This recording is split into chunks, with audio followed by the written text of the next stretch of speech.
제발요. 버리는 밥이라도 좋으니 딱 한 술만 적선해 주세요.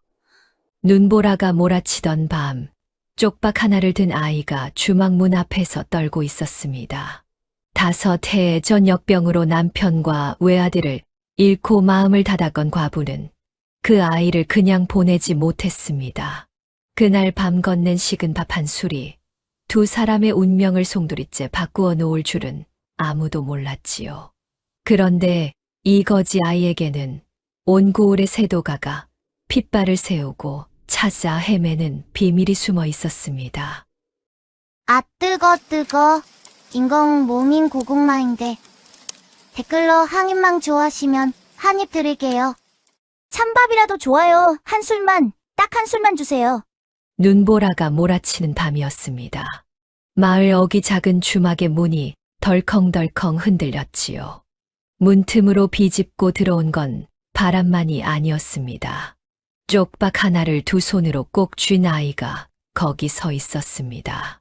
누더기 한 겹이 전부였고 집시는 한 짝이 떨어져 맨발이 그대로 드러나 있었지요. 그 작은 몸이 추위에 사시나무처럼 떨고 있었습니다. 주막 안에서 막 붓두막을 정리하던 여인이 고개를 들었습니다. 마을에서 해주댁이라 불리는 주모였습니다. 31, 홀로 이 주막을 꾸려온 지 5해째 되는 여인이었지요. 그네는 마른 행주를 손에 쥔 채 한참을 그 자리에 서 있었습니다. 이 밤중에 말끝을 흐리고는 입을 다물었습니다. 아이의 눈을 봤기 때문이지요. 그 까만 눈동자가 어찌나 맑던지 때에 절은 얼굴 속에서 그 눈만은 죽어있지 않았습니다. 굶주림에 푹 꺼진 볼, 갈라진 입술. 그런데도 아이는 손을 내밀어 구걸하지 않았습니다. 그저 쪽박을 가슴께로 끌어안고 한 번 더 말했을 뿐이지요. 개나 주는 식은 밥이라도 정말 괜찮아요. 해주댁의 손에서 행주가 툭 떨어졌습니다. 그날 밤, 왜 그 한마디가 가슴을 후벼 팠는지 해주댁 자신도 알지 못했습니다. 떠도는 아이가 주막 앞을 기웃거린 게 처음은 아니었지요. 그때마다 해주댁은 누룽지 한 덩이를 쥐어보내고는 오래 들여다보지 않았습니다. 들여다보면 떠오르는 얼굴이 있었으니까요. 들어와라 문 닫고 해주댁의 목소리가 저도 모르게 그렇게 나왔습니다. 아이는 잠시 멈칫했습니다. 그러고는 조심스레 행여 마룻바닥이라도 더럽힐까 발끝으로 들어와 문간에 쪼그려 앉았지요. 안으로 더 들어오라 해도 고개를 저었습니다. 제 몸에서 떨어지는 눈 녹은 물이 방을 적실까 그러는 것이었습니다. 그 작은 눈치가 또 한 번 해주댁의 가슴을 건드렸습니다. 부뚜막에는 저녁에 끓이고 남은 실의 깃국이 아직 온기를 품고 있었습니다. 해주댁은 말없이 국을 데우고 식은 밥을 더운 물에 말아 김이 오르게 했습니다. 거기에 짠지 한 종지를 곁들였지요. 식은 밥 한 술이 아니라 제대로 차린 한 상이었습니다. 먹어라 천천히. 아이는 밥상을 보고도 선뜻 숟가락을 들지 않았습니다. 믿기지 않는다는 얼굴이었지요. 한참을 망설이던 아이가 숟가락을 들었을 때 해주댁은 부뚜막 쪽으로 슬그머니 몸을 돌렸습니다. 아이가 밥 먹는 모습을 빤히 보는 게 미안해서였습니다. 그런데도 곁눈으로 자꾸 그쪽이 보였지요. 아이는 개걸스럽게 먹지 않았습니다. 그 굶주린 와중에도 한 술 한 술 아껴 먹었습니다. 뜨거운 국은 후후 불어 식혀가며 넘겼지요. 그러다 짠지 한 조각을 입에 넣고는 눈이 동그래졌습니다. 이거 정말 맛있어요. 울먹이는 목소리였습니다. 짠지 한 조각이 뭐라고. 해주댁은 그만 고개를 돌려 천장을 올려다봤습니다. 눈물이 차오르는 걸 들키지 않으려 그랬지요. 밥을 다 먹은 아이가 빈 그릇을 두 손으로 받쳐 들고 일어섰습니다. 그릇을 부뚜막에 가지런히 올려놓고는 허리를 깊이 숙였지요. 잘 먹었습니다. 이 은혜 꼭 갚을게요. 9살 아이의 입에서 나온 말치고는 어른스러웠습니다. 갚을 게 아무것도 없는 아이가 그래도 갚겠다 하는 것이었습니다. 해주댁은 피식 웃고 말았습니다. 가난한 살림의 거지, 아이 밥 한 끼 먹인 게 무슨 은혜라고. 은혜는 무슨 됐다. 이 눈보라에 어딜 가려고. 오늘 밤은 저 구석에서 자고 가라. 아이가 눈을 크게 떴습니다. 그러고는 도리도리 고개를 저었지요. 폐 끼치면 안 돼요. 처마 미치면 충분해요. 처마 밑에서 자다 얼어 죽으면 그 송장은 누가 치운 후 내 일거리 늘리지 말고 그냥 들어와 자라. 말은 퉁명스러웠지만 아이를 끌어들이는 손길은 그렇지 않았습니다. 해주댁은 아랫목에 깔아둔 제 이부자리 한쪽을 내주었습니다. 아이는 끝내 아랫목을 사양하고 윗목 끝에 작은 몸을 웅크렸지요. 그러면서도 잠들기 전 또 한 번 중얼거렸습니다. 아주머니, 정말 고맙습니다. 해주댁은 대답 대신 등잔불을 껐습니다. 어둠 속에서 아이의 숨소리가 차츰 고르게 가라앉는 걸 들으며 그네는 오래도록 잠을 이루지 못했습니다.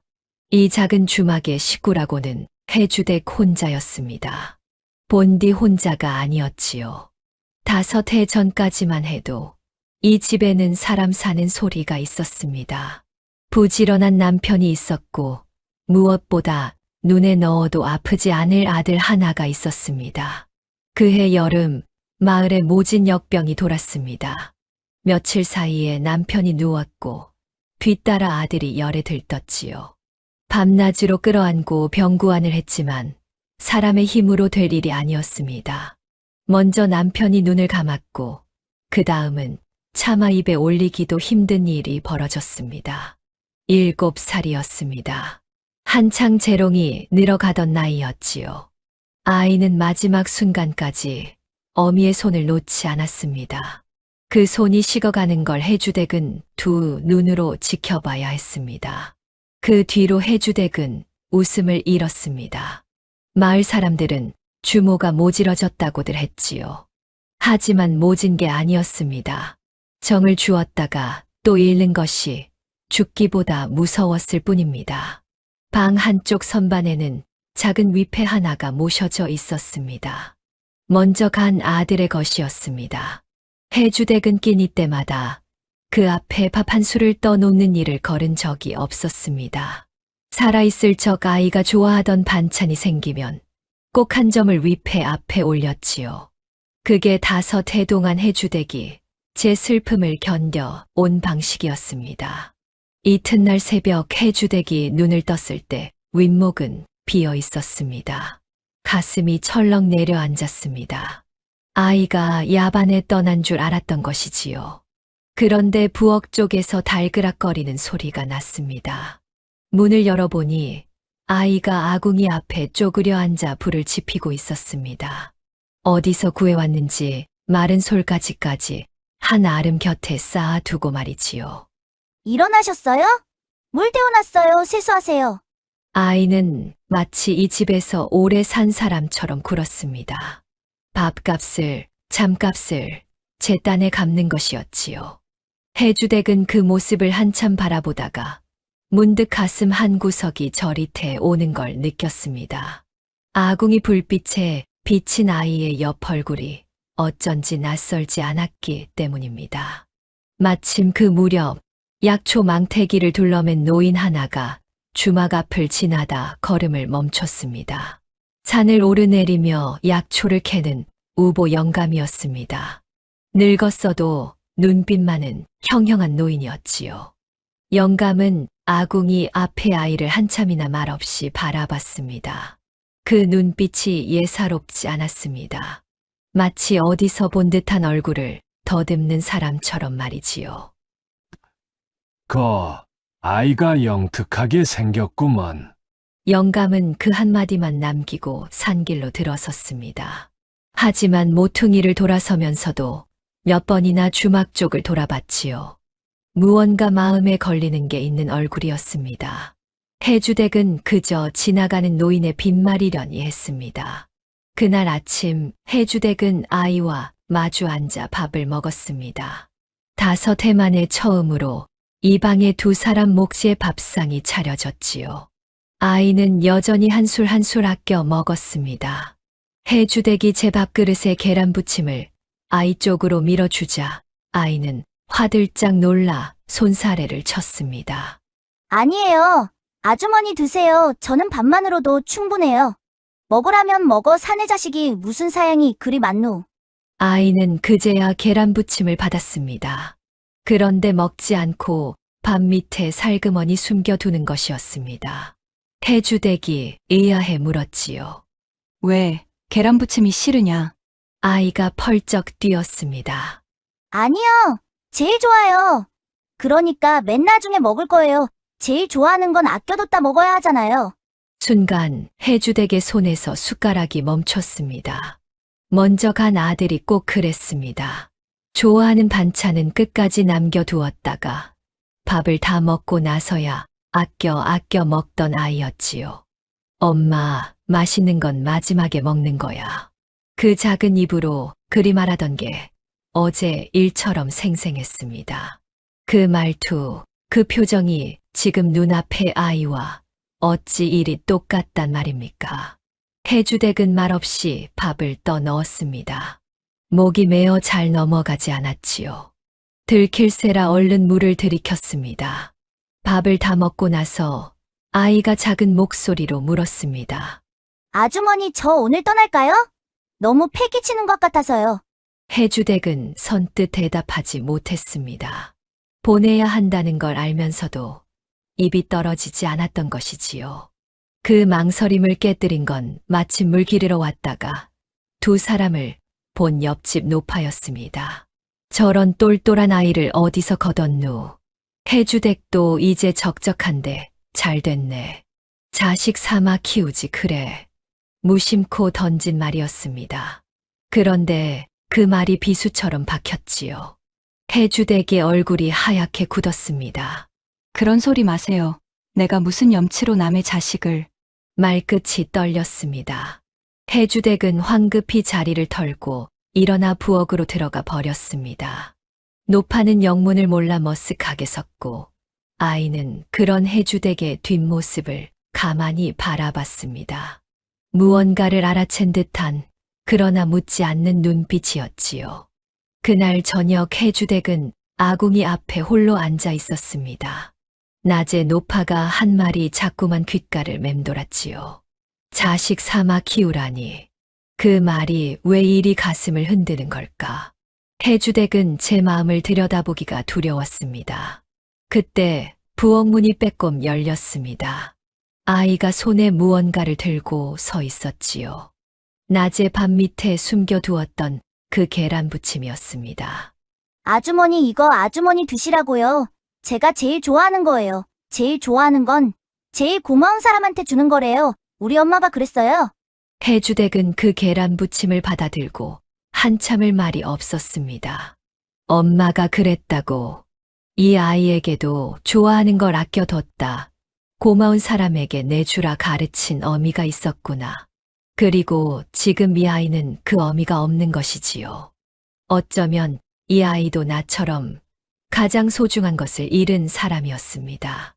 해주댁의 눈에서 기어이 눈물 한 줄기가 흘러내렸습니다. 어둑한 부엌이라 아이는 보지 못했지요. 해주댁은 떨리는 목소리를 애써 가다듬었습니다. 그래 잘 먹으마. 그리고 너 갈 데 없으면 당분간 여기 있어도 된다. 일손도 모자라던 참이니. 핑계였습니다. 일손이 모자란 게 아니라 이 아이를 보내고 싶지 않았던 것이지요. 하지만 그렇게 말하지 않고는 제 마음을 내보일 수가 없었습니다. 아이의 얼굴이 환하게 밝아졌습니다. 그러고는 꾸벅 절을 했지요. 고맙습니다. 아주머니. 일 잘할게요. 진짜 잘할게요. 그 밤 우보 영감은 산속 제음막에서 잠을 이루지 못했습니다. 낮에 본 아이의 얼굴이 자꾸만 눈앞에 어른거렸기 때문이지요. 그 또렷한 이목구비, 어딘가 기품이 서린 눈매. 영감은 오래전 어느 댁에서 모시던 어린 도련님의 얼굴을 떠올렸습니다. 설마 하면서도 가슴이 두방망이질 쳤지요. 영감은 호롱불 아래에서 한숨을 길게 내쉬었습니다. 세상에 닮은 사람이 어디 한둘이겠나 한낱 늙은이의 헛것이겠지. 그렇게 중얼거리면서도 영감은 날이 밝으면 그 주막에 다시 들러봐야겠다고 마음먹었습니다. 한술밥에서 시작된 인연이 실은 얼마나 깊은 사연을 품고 있는지 그때는 누구도 알지 못했습니다. 훗날 우보 영감은 이 일을 두고 이렇게 말하곤 했습니다. 한술밥에도 사람 하나 살리는 정이 깃드는 법이니라. 그 정이 두 사람을 살릴 줄 그때는 아무도 몰랐지. 아이의 이름은 도진이라 했습니다. 성은 없느냐 물으니 아이는 잠시 머뭇거리다 고개를 저었지요. 잘 모르겠어요. 그냥 어렸을 때부터 도진이라고 불렸어요. 해주댁은 더 캐묻지 않았습니다. 떠도는 아이에게 성씨를 묻는 게 무슨 소용이겠습니까? 다만 도진이라는 이름이 거지 아이에게는 어쩐지 과분하다 싶었지요. 흔한 막 이름이 아니라 어딘가 긁게나 읽은 집에서 지은 듯한 이름이었으니까요. 하지만 그뿐이었습니다. 해주댁은 그 의문을 마음 한구석에 접어두었습니다. 도진이 주막에 머문 지 며칠이 지나자 마을 사람들도 그 아이를 알아보기 시작했습니다. 처음엔 거지 아이를 거뒀다고 수군대던 이들도 며칠 지나지 않아 입을 다물었지요. 도진이 어찌나 부지런하고 싹싹한지 흠잡을 데가 없었기 때문입니다. 새벽이면 누구보다 먼저 일어나 아궁이에 불을 지폈습니다. 물을 길어 항아리를 채우고 마당을 쓸고 손님 들기 전에 평상을 닦아두었지요. 누가 시키지 않아도 제 할 일을 찾아 했습니다. 그러면서도 생색 한 번 내는 법이 없었습니다. 얘야, 그렇게까지 안 해도 된다. 좀 쉬어가며 하렴. 괜찮아요. 몸 움직이는 게 편해요. 가만히 있으면 자꾸 딴 생각이 나서요. 딴 생각이라. 해주댁은 그 말에 가슴이 시큰했습니다. 9살 아이가 가만히 있으면 떠오르는 딴 생각이란 게 무엇이겠습니까? 잃어버린 부모, 굶주리며 떠돌던 날들이겠지요. 일에 몸을 묻어 그 생각을 떨치려는 것이었습니다. 5해 전에 제 모습이 거기 겹쳐 보였습니다. 주막일이라는 게 사람을 상대하는 일입니다. 도지는 손님 다루는 대도 영리했습니다. 술국한 그릇을 내가면서도 손님의 기색을 살필 줄 알았지요. 추운 날 들어온 길손에게는 묻지도 않고 따뜻한 숭늉을 먼저 내밀었고 짐이 무거운 보찜 장수에게는 평상 가까운 자리를 권했습니다. 손님들은 그 작은 아이의 눈썰미에 혀를 내둘렀습니다. 그놈 참 영물일세. 어느 댁 자식이관데 이리 눈치가 빠른고. 장에 다녀오던 늙은 선비 하나가 도진을 보고 그리 감탄한 적도 있었습니다. 그 말에 해주댁은 괜스레 어깨가 으쓱했지요. 제 자식도 아니면서 말입니다. 도진에게는 글재주도 있었습니다. 그걸 알게 된 건 우연이었지요. 어느 날 보찜 장수 하나가 주막에서 셈을 치르다 주모와 다투었습니다. 외상값이 틀리네 만회하는 시비였지요. 해주댁은 그를 몰랐던 터라 장부에 적힌 빚금과 전만으로 외상을 기억해 왔습니다. 그런데 그 셈이 영 헷갈렸던 것이지요. 분명히 2번밖에 안 마셨는데 무슨 다푼이요. 주모가 그를 모른다고 사람을 속이는 게요. 보찜 장수의 언성이 높아졌습니다. 해주댁은 억울했지만 그를 모르니 따져볼 방도가 없었지요. 얼굴만 벌개져 있는데 곁에 있던 도진이 나섰습니다. 아저씨, 잠깐만요. 이 장부 제가 좀 봐도 될까요? 도진은 장부를 펼쳐 들고 빗금과 점을 손가락으로 짚어 가며 읽어 내려갔습니다. 그러고는 또박또박 말했지요. 여기 보세요. 닷새 전에 한 번, 사흘 전에 한 번, 2번 맞아요. 그런데 사흘 전엔 술만 드신 게 아니라 국밥도 한 그릇 잡수셨어요. 그래서 술값 2푼에 국밥값 4푼 합쳐서 다푼이에요. 아주머니가 속인 게 아니라 아저씨가 국밥을 깜빡하신 거예요. 보찜 장수의 얼굴이 벌개졌습니다. 가만 생각해 보니 정말 그날 국밥을 먹었던 것이지요. 장수는 머쓱하게 다푼을 내놓고 떠났습니다. 해주댁은 어안이 벙벙했습니다. 너 글을 읽을 줄 아느냐? 조금요, 어렸을 때 배웠어요. 도지는 또 그렇게 말끝을 흐렸습니다. 거지 아이가 어디서 글을 배웠단 말입니까? 그것도 장부의 셈을 단번에 읽어 낼 만큼 말이지요. 해주댁의 마음속 의문이 다시 고개를 들었습니다. 하지만 이번에도 캐묻지 않았습니다. 아이가 말하기 싫어하는 걸 억지로 물어 무엇하겠습니까? 그날 이후 도지는 주막의 장부를 도맡았습니다. 그동안 빚금과 점으로 어림하던 외상값을 도지는 또박또박 글자로 적어 정리했지요. 묵은 장부를 펼쳐 헝클어진 셈을 하나하나 바로잡기도 했습니다.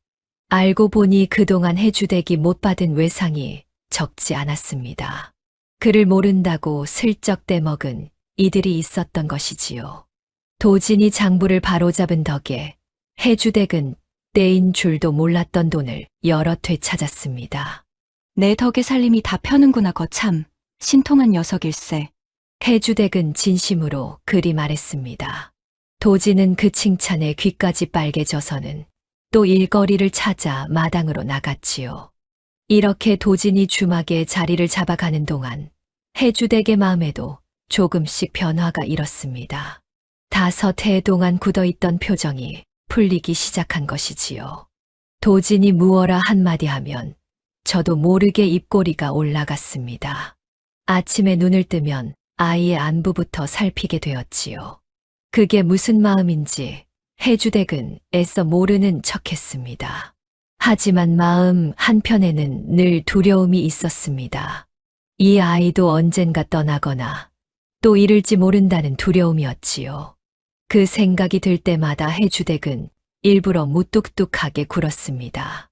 너무 정을 붙이지 않으려고 말이지요. 그러던 어느 밤이었습니다.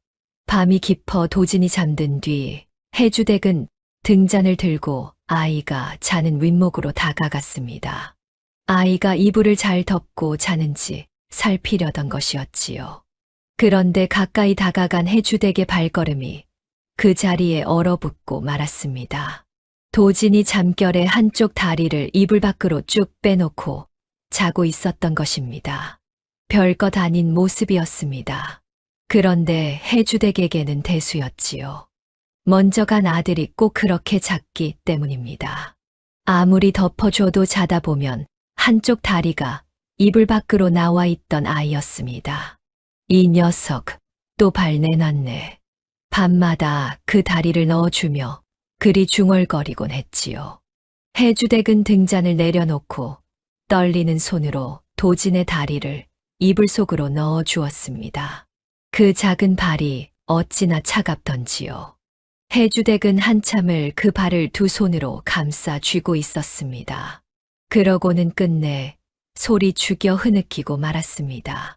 5해 동안 꾹꾹 눌러온 울음이었습니다. 울면 무너질 것 같아 이를 악물고 견뎌왔는데 죽은 아들과 똑같은 모습으로 잠든 이 아이가 그 둑을 무너뜨린 것이지요. 내 새끼 우리 아가. 해주댁은 잠든 도진의 머리를 가만히 쓸어내렸습니다.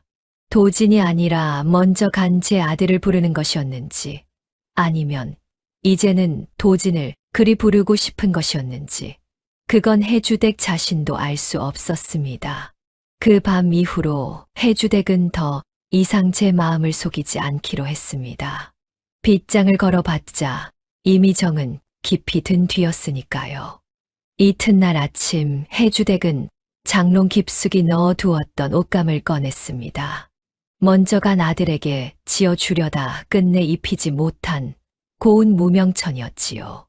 해주댁은 그 천으로 도진의 옷을 짓기 시작했습니다. 누더기를 걸친 아이를 더는 두고 볼 수 없었던 것입니다. 며칠 뒤 새 옷이 완성되었습니다. 해주댁은 도진을 불러 그 옷을 입혀주었지요. 때를 씻기고 머리를 단정히 빗기고 새 옷을 입히니 세상에 영락없는 도련님이었습니다. 누더기 속에 가려져 있던 아이의 본바탕이 그제야 드러난 것이지요. 또렷한 이목구비에 기품이 서린 얼굴은 거지 아이의 것이라고는 도무지 믿기지 않았습니다. 아이고, 이게 누구냐? 우리 도진이가 이리 훤한 아이였구나. 해주댁은 흐뭇하게 도진을 바라봤습니다. 그런데 마음 한편이 또 알 수 없이 술렁였지요. 새 옷을 입은 도진의 모습이 어쩐지 이 가난한 주막에는 어울리지 않았기 때문입니다. 마치 본래 있어야 할 자리가 따로 있는 사람처럼 말이지요. 해주댁은 그 묘한 느낌을 떨쳐 내려 고개를 저었습니다. 그 무렵 읍내에서는 심상치 않은 소문이 돌기 시작했습니다. 표참판 댁에서 사람을 풀어 무언가를 찾고 있다는 것이었지요. 표참판이라면 이 고을은 물론이고 인근 여러 고을의 땅을 거머쥔 세도가였습니다. 그 위세가 어찌나 대단한지 고을원님도 함부로 하지 못하는 인물이었지요. 그런 표참판이 무엇을 그리 애타게 찾는지 사람들은 영문을 몰랐습니다. 글쎄, 표참판댁 하인들이 사방을 들쑤시고 다닌다지 뭐야. 무슨 어린아이를 찾는다던가. 어린아이. 그 대단한 양반이 어린아이는 무슨 일로 찾누. 장터에 모인 사람들이 수군거렸습니다. 도진은 마침 그 곁을 지나다 그 말을 들었지요. 어린아이를 찾는다는 말에 도진의 걸음이 잠시 멈칫했습니다. 하지만 곧 아무 일 없다는 듯 다시 발걸음을 옮겼습니다. 그 작은 어깨가 어쩐지 굳어 있었지요. 그 모습을 멀찍이서 우보 영감이 지켜보고 있었습니다. 며칠째 주막 근처를 맴돌며 도진을 살피던 참이었지요. 표참판이 어린아이를 찾는다는 소문과 그 주막의 도진이 영감의 머릿속에서 자꾸만 하나로 이어졌습니다. 제 짐작이 맞다면 저 아이는 지금 호랑이 아가리 앞에 앉아 있는 셈이었지요. 그러나 아직 확신이 없었습니다. 영감은 한 가지, 그 아이가 품속에 무얼 지녔는지를 알아내야 했습니다. 그것만 확인하면 모든 게 분명해질 터였으니까요. 며칠 뒤 우보 영감이 주막에 들렀습니다. 이번에는 그냥 지나치는 것이 아니라 아예 평상에 자리를 잡고 앉았지요. 약초 망태기를 내려놓고는 탁배기 한 사발을 청했습니다. 주모, 여기 탁배기 한 사발 주시게 다리도 쉴 겸. 예, 영감님 곧 내가겠습니다. 해주대기 탁배기를 내가는 동안 우보 영감의 눈은 줄곧 도진을 쫓았습니다. 마당을 오가며 일하는 아이의 일거수일투족을 살피는 것이었지요. 도진이 평상에 먼지를 닦고 빈 그릇을 거두고 손님에게 물을 따르는 그 손놀림 하나하나를 영감은 놓치지 않았습니다. 이윽고 도진이 영감 앞에 숭늉 그릇을 내려놓았습니다. 그런데 그 그릇을 놓는 모양새가 예사롭지 않았지요. 두 손으로 그릇을 받쳐 어른 앞에 공손히 내려놓는 그 자세가 말입니다. 거지로 떠돌던 아이의 몸에 밴 행동이라고는 도무지 보기 어려운 법도가 깃든 동작이었습니다. 우보 영감의 눈이 가늘어졌습니다. 얘야, 이리 와 앉아보거라. 이 늙은이가 다리가 아파 그러니 잠깐 말동무나 해다오. 도진은 잠시 망설이다 영감 곁에 조심스레 앉았습니다. 영감은 짐짓 단청을 부리며 이런저런 것을 물었지요. 어디서 왔느냐, 부모는 어찌 되었느냐, 글은 어디서 배웠느냐. 도진은 그때마다 말끝을 흐리거나 잘 모르겠다고만 했습니다. 영감은 더 캐묻지 않았습니다. 다만 마지막에 지나가는 말처럼 한마디를 던졌지요. 너 혹시 어렸을 때 불러주던 노래 같은 거 없느냐? 자장가라든가. 도진의 어깨가 흠칫 떨렸습니다. 아이의 눈이 잠시 먼 데를 향했지요. 무언가 아련한 기억을 더듬는 얼굴이었습니다. 있어요. 잘 기억은 안 나는데 엄마가 불러주던 노래가 하나 있었어요. 곡조만 어렴풋이. 한번 불러볼 수 있겠느냐? 도진은 수줍어하면서도 작은 목소리로 그 곡조를 흥얼거렸습니다. 가사는 거의 잊어버려 곡조만 더듬더듬 이어갔지요. 그런데 그 곡조를 듣는 순간 우보 영감의 손에서 숭늉 그릇이 떨어질 뻔했습니다. 영감의 얼굴이 하얗게 질렸지요. 그 자장가였습니다. 옛날 그댁 안방마님이 갓난 도련님을 재우며 부르던 바로 그 곡조였던 것입니다. 다른 데서는 들어본 적 없는 그 댁에서만 내려오던 자장가. 영감은 수십 년 그 댁에서 청지기 노릇을 하며 그 노래를 수도 없이 들었습니다. 어찌 그 곡조를 잊겠습니까? 우보 영감의 눈가가 붉어졌습니다. 이제 의심은 확신으로 바뀌었습니다. 이 아이는 틀림없이 그 댁의 핏줄이었습니다. 멸문의 화를 입어 세상에서 사라진 줄로만 알았던 그 가문의 마지막 핏줄. 영감은 떨리는 가슴을 가까스로 진정시켰습니다. 여기서 정체를 드러낼 수는 없었지요. 도진이 영문을 모르고 영감을 빤히 쳐다봤습니다. 영감님, 왜 그러세요? 안색이 안 좋으세요. 아니다, 늙은이가 잠깐 어지러웠을 뿐이야. 노래가 참 곱구나. 내 어머니가 좋은 분이셨겠다. 영감은 애써 웃어 보였습니다. 그러고는 탁배기 값을 치르고 자리에서 일어났지요. 주막을 나서는 영감의 걸음이 어쩐지 휘청거렸습니다. 그날 밤 영감은 또 한숨도 자지 못했습니다. 화기는 끝났습니다. 하지만 그래서 더 두려웠지요. 표참판이 이 아이의 정체를 알아채는 날은 그날로 목숨이 풍전등화였습니다. 표참판은 그 가문의 씨를 말리려는 자였으니까요. 섣불리 나섰다가는 도리어 아이를 사지로 모는 꼴이 될 수도 있어 영감은 갈피를 잡지 못했습니다. 한편 표참판 댁에서는 핏줄 찾는 일이 점점 다급해지고 있었습니다. 표참판이 사랑채에서 측근 하나를 불러앉혀 놓고 닥달하고 있었지요. 그 측근은 임석이라는 자로 오랜 세월 표참판의 굳은 일을 도맡아 온 자였습니다. 아직도 못 찾았단 말이냐. 벌써 몇 달째냐. 이게. 송구합니다. 대감. 인근 고을을 샅샅이 뒤지고 있으나 워낙 어린 것이라 종적이 묘연하여 어린 것이라 더 위험한 게야. 그 핏줄이 자라 제 가문의 내력을 알게 되는 날에는 우리가 어찌 되겠느냐.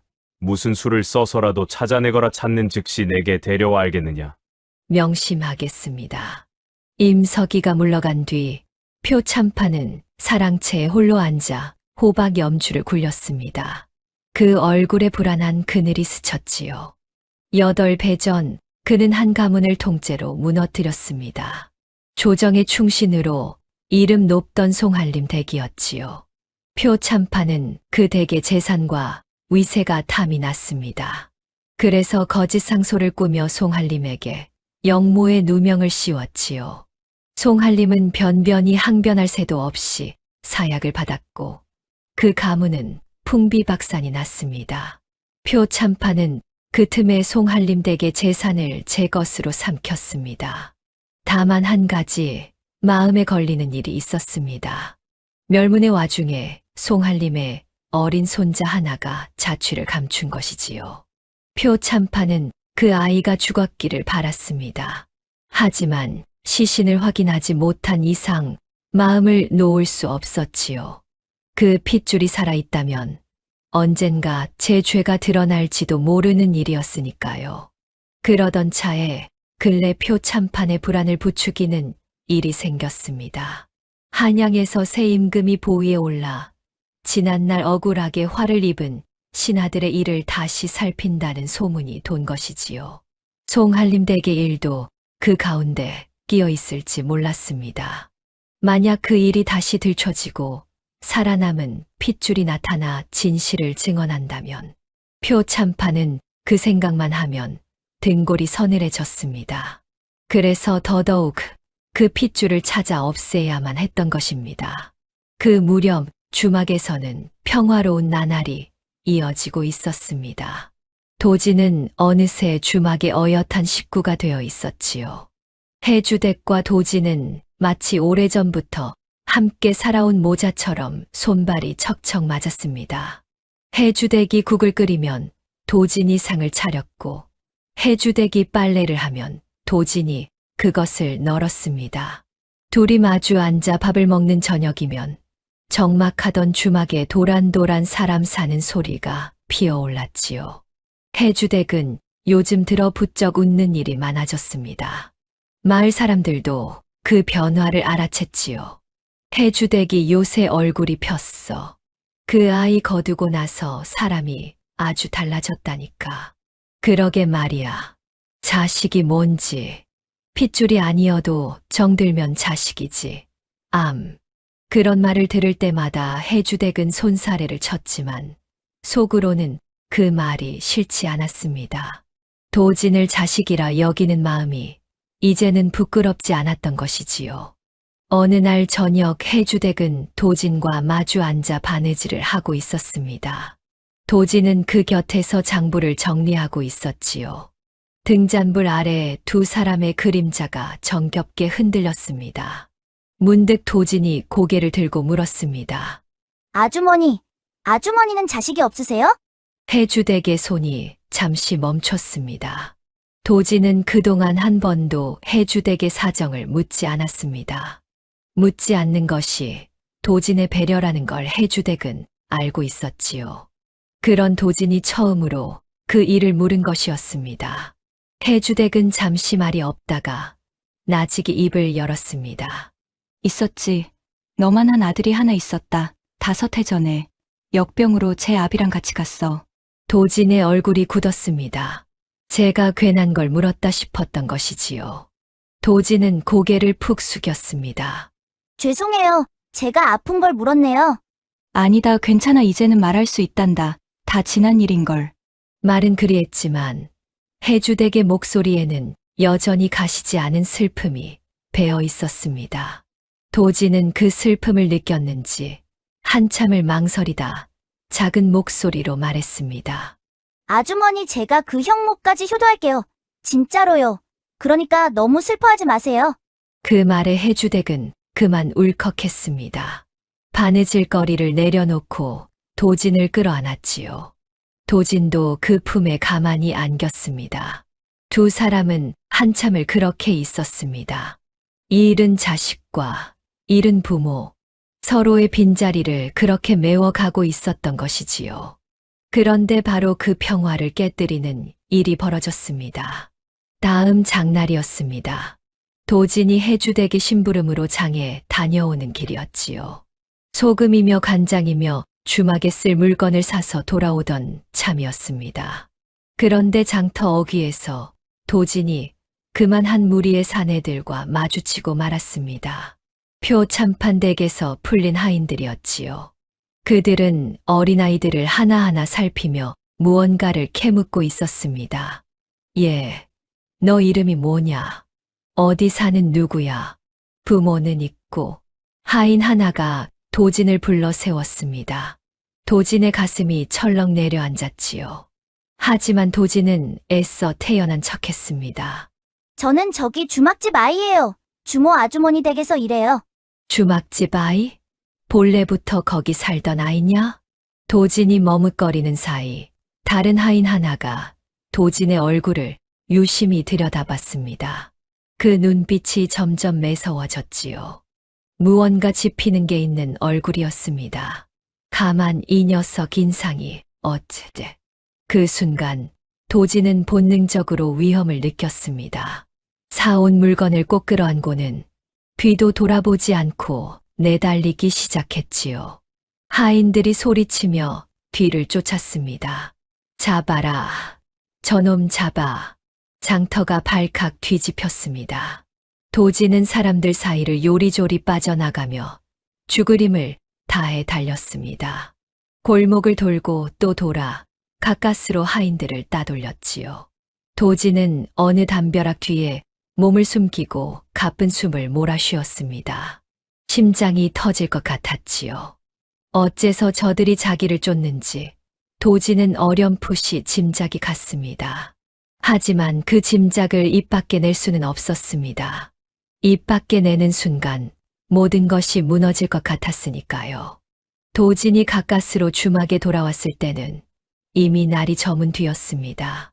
해주댁은 늦도록 돌아오지 않는 도진을 애타게 기다리고 있었지요. 도진의 흙투성이 행색을 본 해주댁이 깜짝 놀랐습니다. 아니, 이게 무슨 꼴이냐? 어디서 굴렀길래? 넘어졌어요. 별일 아니에요. 도진은 끝내 장터에서 있었던 일을 말하지 않았습니다. 괜한 걱정을 끼치고 싶지 않았던 것이지요. 해주댁은 흙 묻은 옷을 털어주며 혀를 찼지만 그 눈빛에는 무언가 심상치 않은 일이 있었음을 직감하는 기색이 어렸습니다. 그날 밤 도진은 좀처럼 잠을 이루지 못했습니다. 품속 깊이 간직한 천 조각을 꺼내 어둠 속에서 가만히 만져보았지요. 어머니가 남긴 단 하나의 유품이었습니다. 그 천 조각에 무엇이 수놓아져 있는지, 그것이 무엇을 뜻하는지 도진은 알듯 말듯 했습니다. 다만 어머니가 마지막으로 당부한 말만은 또렷이 기억했지요. 이것만은 누구에게도 보이지 말거라. 때가 되면 이것이 너를 지켜줄 게다. 그 말의 뜻을 어린 도진은 아직 다 헤아리지 못했습니다.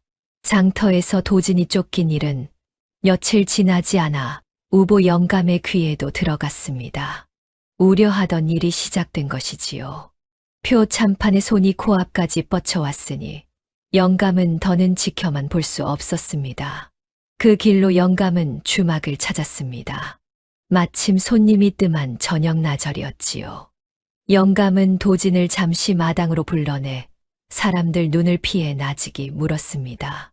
얘야, 늙은이가 한 가지만 묻자. 너 혹시 몸에 지닌 게 있느냐?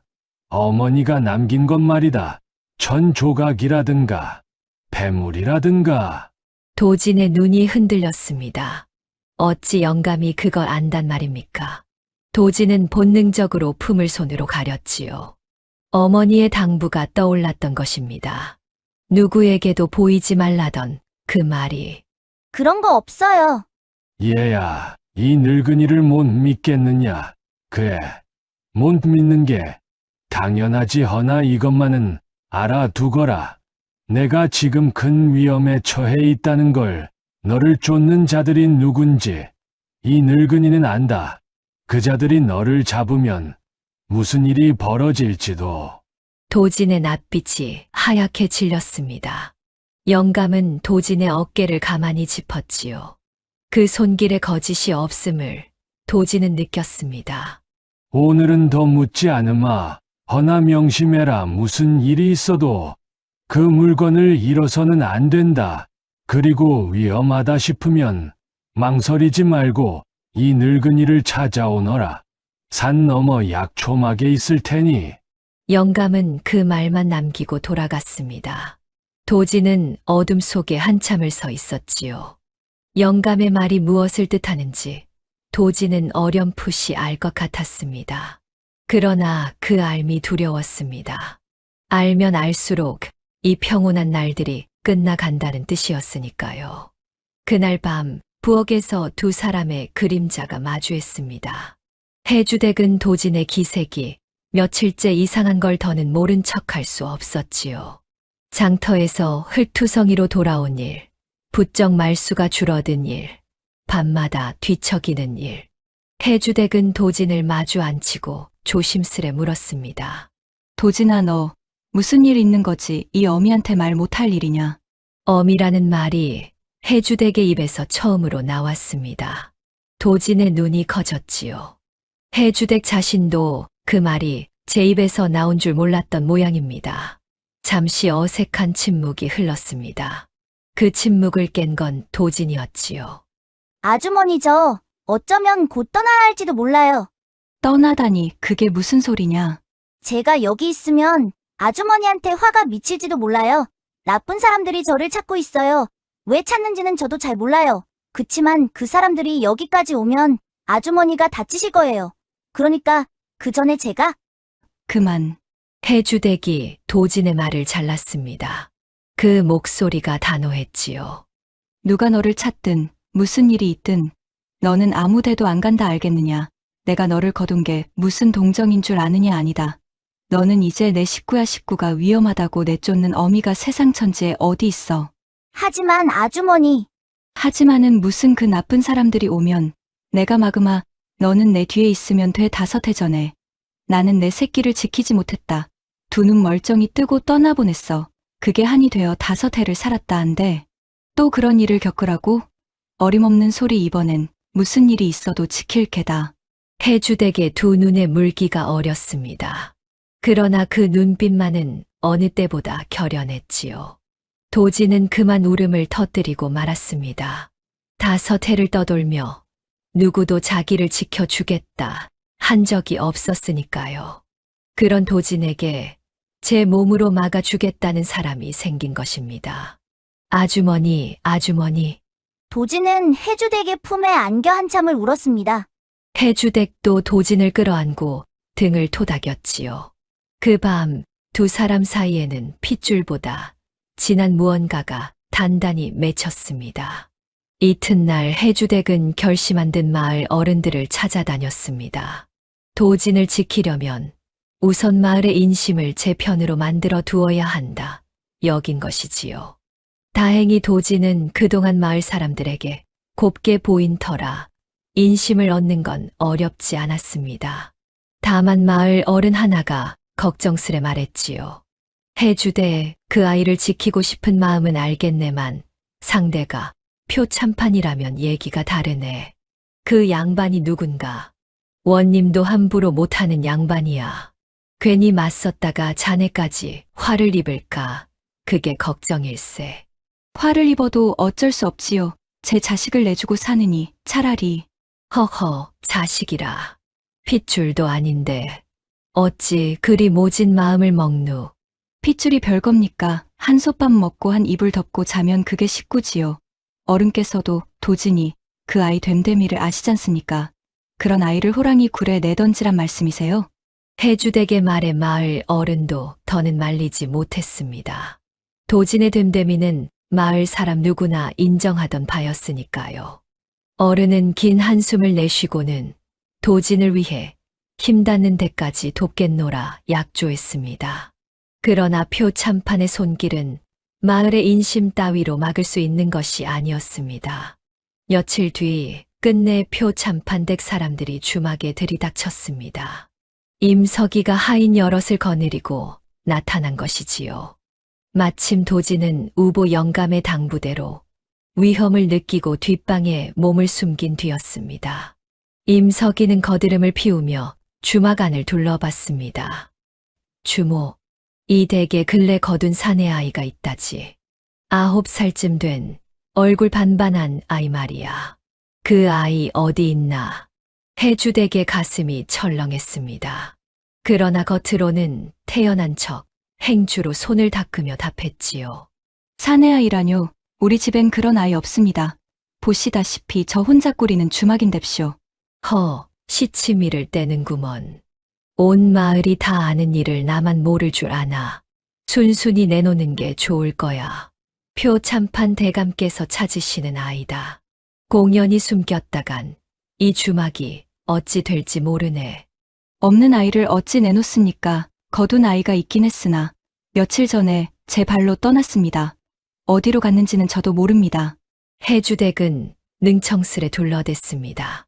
임석이는 그 말을 믿지 못하고 하인들을 시켜 주막 안팎을 뒤지게 했지요. 하인들이 방이며 부엌이며 헛간까지 들쑤셨습니다. 해주댁은 가슴이 타들어갔지만 내색하지 않으려 안간힘을 썼습니다. 도진이 숨은 뒷방은 장작더미와 곡식 가마니로 교묘히 가려두었던 터라 다행히 하인들의 눈을 피할 수 있었지요. 한참을 뒤지고도 아이를 찾지 못한 임석이는 분이 잔뜩 오른 얼굴로 해주댁을 노려봤습니다. 오늘은 이만 가겠다만 명심해. 만약 그 아이를 숨긴 게 들통나는 날은 내년 목숨도 성치 못할 줄 알아라. 표참판 대감이 어떤 분인지 너도 들어 알 테지. 임석이는 그 말을 남기고 물러갔습니다. 그들이 멀어진 뒤에야 해주댁은 후들거리는 다리로 주저앉았지요. 그러나 한숨 돌릴 새도 없이 뒷방으로 달려갔습니다. 장작 더미를 해치니 도진이 그 안에서 새파랗게 질린 얼굴로 웅크리고 있었지요. 도진아, 괜찮으냐? 다친 데는 없고? 아주머니 저 때문에 아주머니가 큰일 날 뻔했어요. 역시 저는 떠나야. 또 그 소리 떠나긴 어딜 떠나봤지. 내가 너 끝까지 안 내줬잖니. 앞으로도 그럴 거다. 그러니 딴 생각 말거라. 해주댁은 도진을 끌어안았습니다. 그러나 속으로는 두려움이 짙어지고 있었지요. 저들이 이대로 물러설 리 없었습니다. 다음엔 더 모진 방법으로 들이닥칠 게 분명했지요. 해주댁 혼자 힘으로 표참판을 막는 건 계란으로 바위치기였습니다. 그날 밤 해주댁은 도진을 데리고 산 너머 약초막을 찾았습니다. 도진이 일러준 우보 영감이 있다는 그곳이었지요. 달리 기댈 데가 없었던 것입니다. 영감이라면 무언가 방도를 알지도 모른다는 지푸라기라도 잡는 심정이었습니다. 약초막에 이른 두 사람을 보고 우보 영감은 놀라면서도 한편 올 것이 왔다는 표정을 지었습니다. 영감은 두 사람을 안으로 데리고 호롱불 아래 마주 앉았지요. 해주댁이 그간의 사정을 털어놓았습니다. 표참판댁 사람들이 도진을 찾아 들이닥친 일을 영감은 묵묵히 듣고 있다가 무겁게 입을 열었습니다. 올 것이 왔구먼 주모.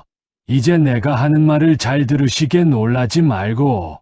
영감은 도진을 한번 바라보고는 천천히 말을 이었습니다. 이 아이는 보통 아이가 아닐세. 이 늙은이가 짐작하기로 이 아이는 8회 전에 화를 입은 어느 충신댁의 핏줄이야. 표 참판이 이 아이를 찾는 까닭도 거기 있고. 해주댁의 입이 벌어졌습니다. 도진도 영감을 멍하니 바라봤지요.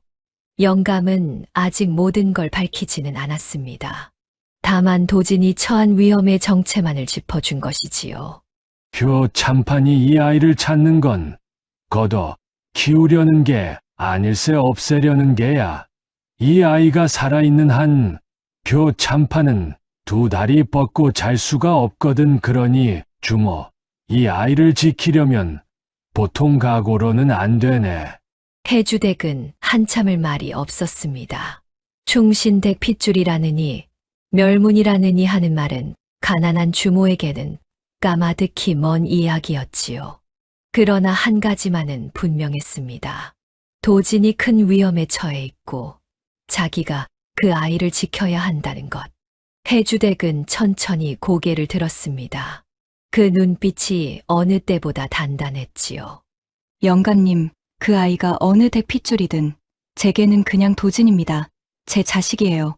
어찌하면 이 아이를 지킬 수 있는지 그것만 일러주세요. 무슨 짓이든 하겠습니다. 영감은 그 말에 깊이 고개를 끄덕였습니다. 도진을 향한 해주댁의 마음이 그 어떤 핏줄보다 진하다는 걸 느꼈던 것이지요. 영감은 비장한 얼굴로 입을 열었습니다. 방도가 아주 없는 건 아닐세. 다만 목숨을 건 일이 될 게야. 이 아이의 결백과 표 참판의 죄를 세상에 드러내는 것, 그것만이 이 아이가 살 길일세. 그러자면 증거가 필요하네. 그리고 그 증거를 가려줄 사람도. 호롱불이 가늘게 흔들렸습니다.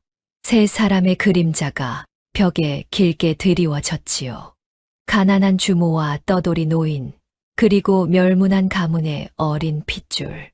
이 약초막에서 거대한 세도가에 맞서는 위태로운 싸움이 막 시작되려 하고 있었습니다. 그날부터 도진은 우보 영감의 약초막을 자주 드나들게 되었습니다. 표 참판의 눈을 피하려면 주막에만 있어선 안 된다는 영감의 뜻이었지요. 산속 약초막은 인적이 드물어 몸을 숨기기에 좋았습니다. 영감은 도진에게 약초 캐는 일을 가르치는 척하며 실은 도진을 곁에 두고 보살폈습니다. 처음 며칠은 서먹했습니다. 도진은 영감이 어디까지 알고 있는지, 무엇을 바라는지 알 수 없어 경계했지요. 영감 또한 함부로 예시를 입에 올리지 않았습니다.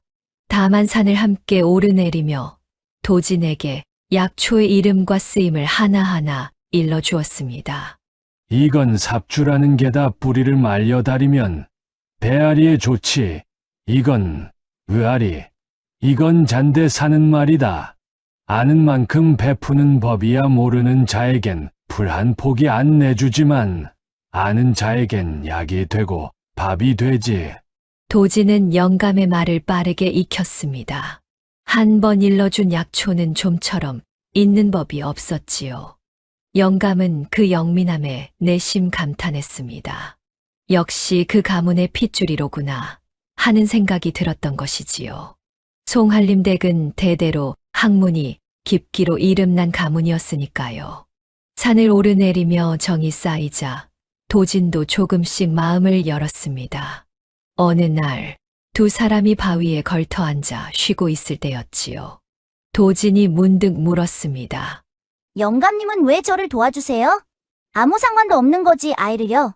영감은 한참을 말이 없다가 먼 산을 바라보며 답했습니다. 상관이 없다고 누가 그러더냐.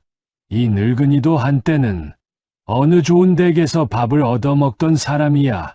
그 댁 어른들이 베푸는 예로 한 세상 살았지 한데 그 댁이 하루아침에 풍비박산이 나는 걸 이 늙은이는 그저 두 손 놓고 지켜봐야 했어. 아무것도 못했지. 그게 평생 한이 되었다. 영감의 목소리가 떨렸습니다. 도진은 영감의 그 한이 무엇인지 다는 몰랐지만 그 슬픔만은 느낄 수 있었지요. 이제 와 그 빚을 갚을 길이 생겼는데 어찌 모른 척하겠느냐. 늙은이가 살면 얼마나 더 살겠느냐만. 남은 목숨 옳은 일에 쓰고 가는 게 사람의 도리지. 도진아, 너도 언젠가 이 말뜻을 알 날이 올 게라. 도진은 그 말을 가슴에 새겼습니다. 영감의 깊은 눈빛 속에서 도진은 처음으로 어른의 진심이란 것을 보았지요. 그날 이후 도진은 영감을 진심으로 따르게 되었습니다.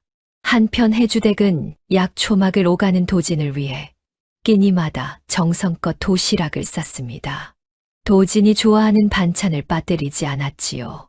도진은 그 도시락을 영감과 나누어 먹었습니다. 산속에서 셋이 둘러앉아 먹는 밥은 비록 차는 변변찮아도 더없이 따뜻했습니다. 어느 날 점심나절 도진이 도시락을 펼치다 영감에게 계란 부침을 내밀었습니다. 영감님, 이거 드세요. 아주머니가 싸주신 거예요. 내가 제일 좋아하는 게 아니더냐.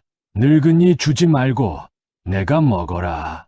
제일 좋아하니까 영감님 드리는 거예요. 제일 좋아하는 건 제일 고마운 사람한테 주는 거래요. 우리 엄마가 그랬어요. 영감의 손이 잠시 멈췄습니다.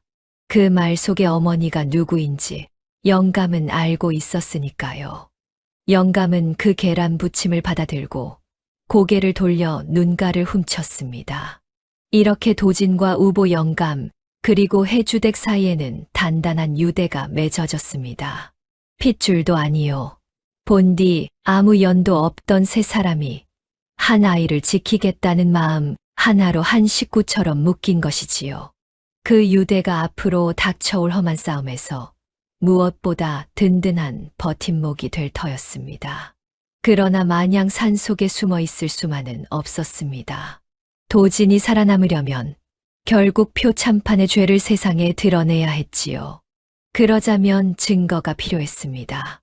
우보 영감은 그 증거를 모으기 위해 위험을 무릅쓰고 발로 뛰기 시작했습니다. 영감이 가장 먼저 찾아간 곳은 옛 송한림 댁에서 함께 일하던 사람들이었습니다. 멸문 후 뿔뿔이 흩어진 옛 식솔들을 수소문한 것이지요. 8회 세월의 덜어는 죽고 덜어는 멀리 떠나 쉬운 일이 아니었지만 영감은 포기하지 않았습니다.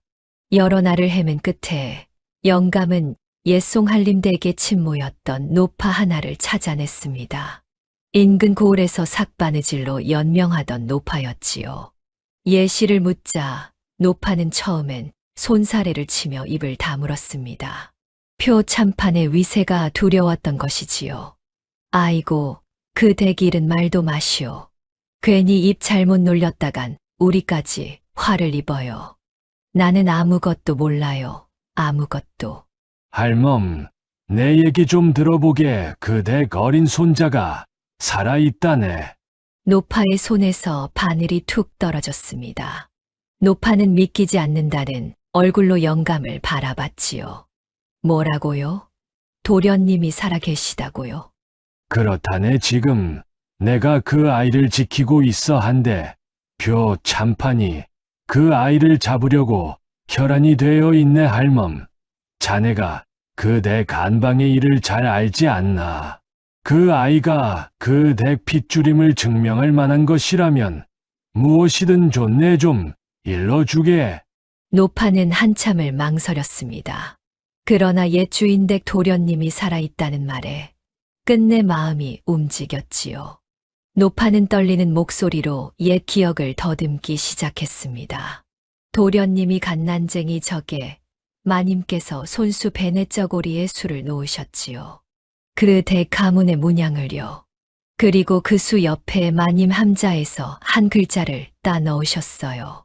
당신 자식임을 표시해 두신 게지요. 만약 그 수놓은 천이 남아있다면 그게 바로 증표의 개입니다. 그 문양과 글자를 아는 사람은 이제 이 세상에 몇 남지 않았어요. 영감의 가슴이 뛰었습니다. 도진이 품에 지닌 그 천 조각이 바로 그것이 분명했지요. 영감은 노파에게 그 문양의 생김새와 글자를 자세히 물어 머릿속에 새겼습니다. 훗날 그 천 조각이 진짜임을 증언하려면 영감이 그 내력을 정확히 알아야 했으니까요. 고맙네. 할멈, 자네 덕에 도련님을 살릴 길이 열렸어 한데 훗날 관아에서 증언을 청하면 자네가 나서 줄 수 있겠나? 그 천 조각이 진짜임을 말해 줄 사람이 자네 말고는 없네. 노파는 두려움에 몸을 떨었습니다. 표 참판에게 맞서는 일이었으니까요. 그러나 옛 주인댁의 은혜를 떠올린 노파는 끝내 비장하게 고개를 끄덕였습니다. 그러지요. 이 늙은 목숨, 옛 주인댁 도련님을 위해 쓴다면 아까울 게 없지요. 부르시면 언제든 나가리다. 이렇게 첫 번째 증인을 얻은 영감은 다음 증거를 찾아 나섰습니다.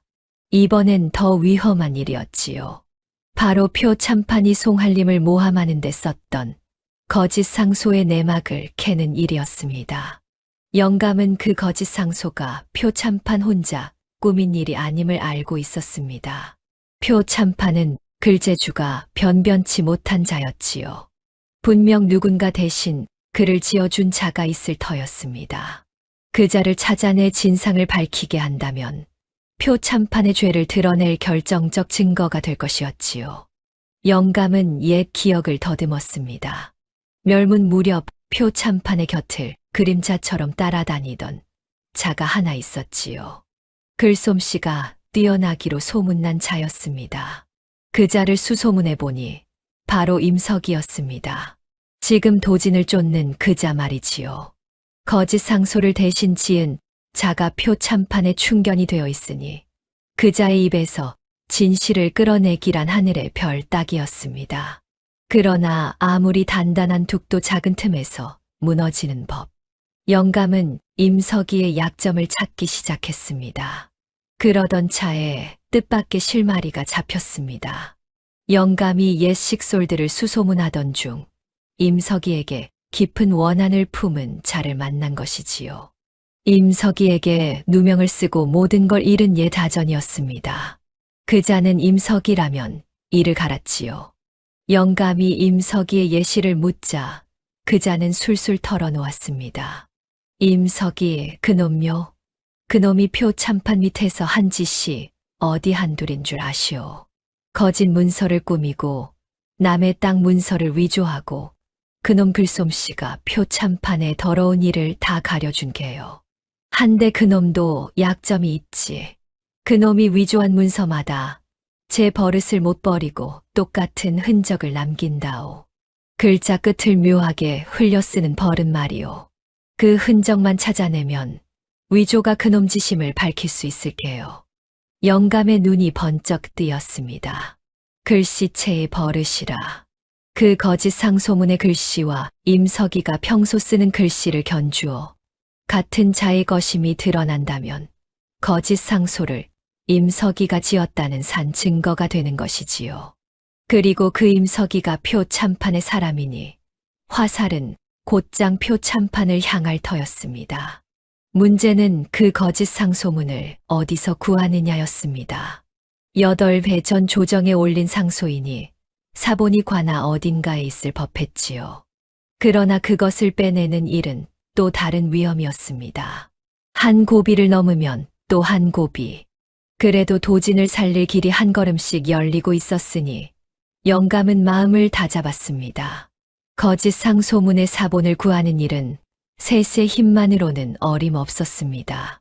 그것은 관아 깊숙한 문서고에 잠들어 있었으니까요. 그런데 뜻밖의 곳에서 길이 열렸습니다. 바로 관아의 늙은 형방이었지요. 이 형방은 송할림이 사약을 받던 그해 그 일을 가까이에서 지켜본 사람이었습니다. 송할림이 영모를 꾀할 위인이 아님을 알면서도 일개 형방이 무엇을 할 수 있었겠습니까? 그저 입을 다물고 응어리를 품은 채 세월을 보낼 수밖에요. 우보 영감이 그 형방을 찾아간 건 예자전의 귀띔덕이었습니다. 영감은 형방을 조용한 주막으로 불러내 술잔을 기울이며 속내를 떠봤지요. 처음엔 형방도 경계했습니다. 그러나 영감이 송할림의 손자가 살아있다는 말을 꺼내자 형방의 눈빛이 흔들렸습니다. 그 댁 도련님이 살아계시다. 정말이요? 정말이고 말고 내 두 눈으로 보고 있네. 그 아이가 지금 표 참판의 칼끝 앞에 놓여 있어. 형방, 자네도 그 일을 보았다지. 송할림이 억울하게 갔다는 걸 자네도 알게야. 이제라도 그 한을 풀어드릴 길이 생겼는데 모른 척하겠나? 형방은 술잔을 든 채 한참을 말이 없었습니다. 그 얼굴에 8배 묵은 회한이 스쳤지요. 이윽고 형방이 잔을 내려놓고 낮은 목소리로 입을 열었습니다. 그날을 어찌 잊겠소. 송할림 그 어른이 사약을 받기 전에 하신 말씀이 아직도 귀에 쟁쟁하오. 하늘이 알고 땅이 안다. 내 결백은 언젠가 밝혀질 것이다. 그리 말씀하셨소. 나는 그 말을 듣고도 입을 다물었지. 비겁한 놈이었소. 나는 형방의 눈에 물기가 어렸습니다. 영감은 그 어깨를 가만히 짚었지요. 지금이라도 늦지 않았네. 그 어른의 결백을 밝힐 증거가 자네 손이 닿는 곳에 있어.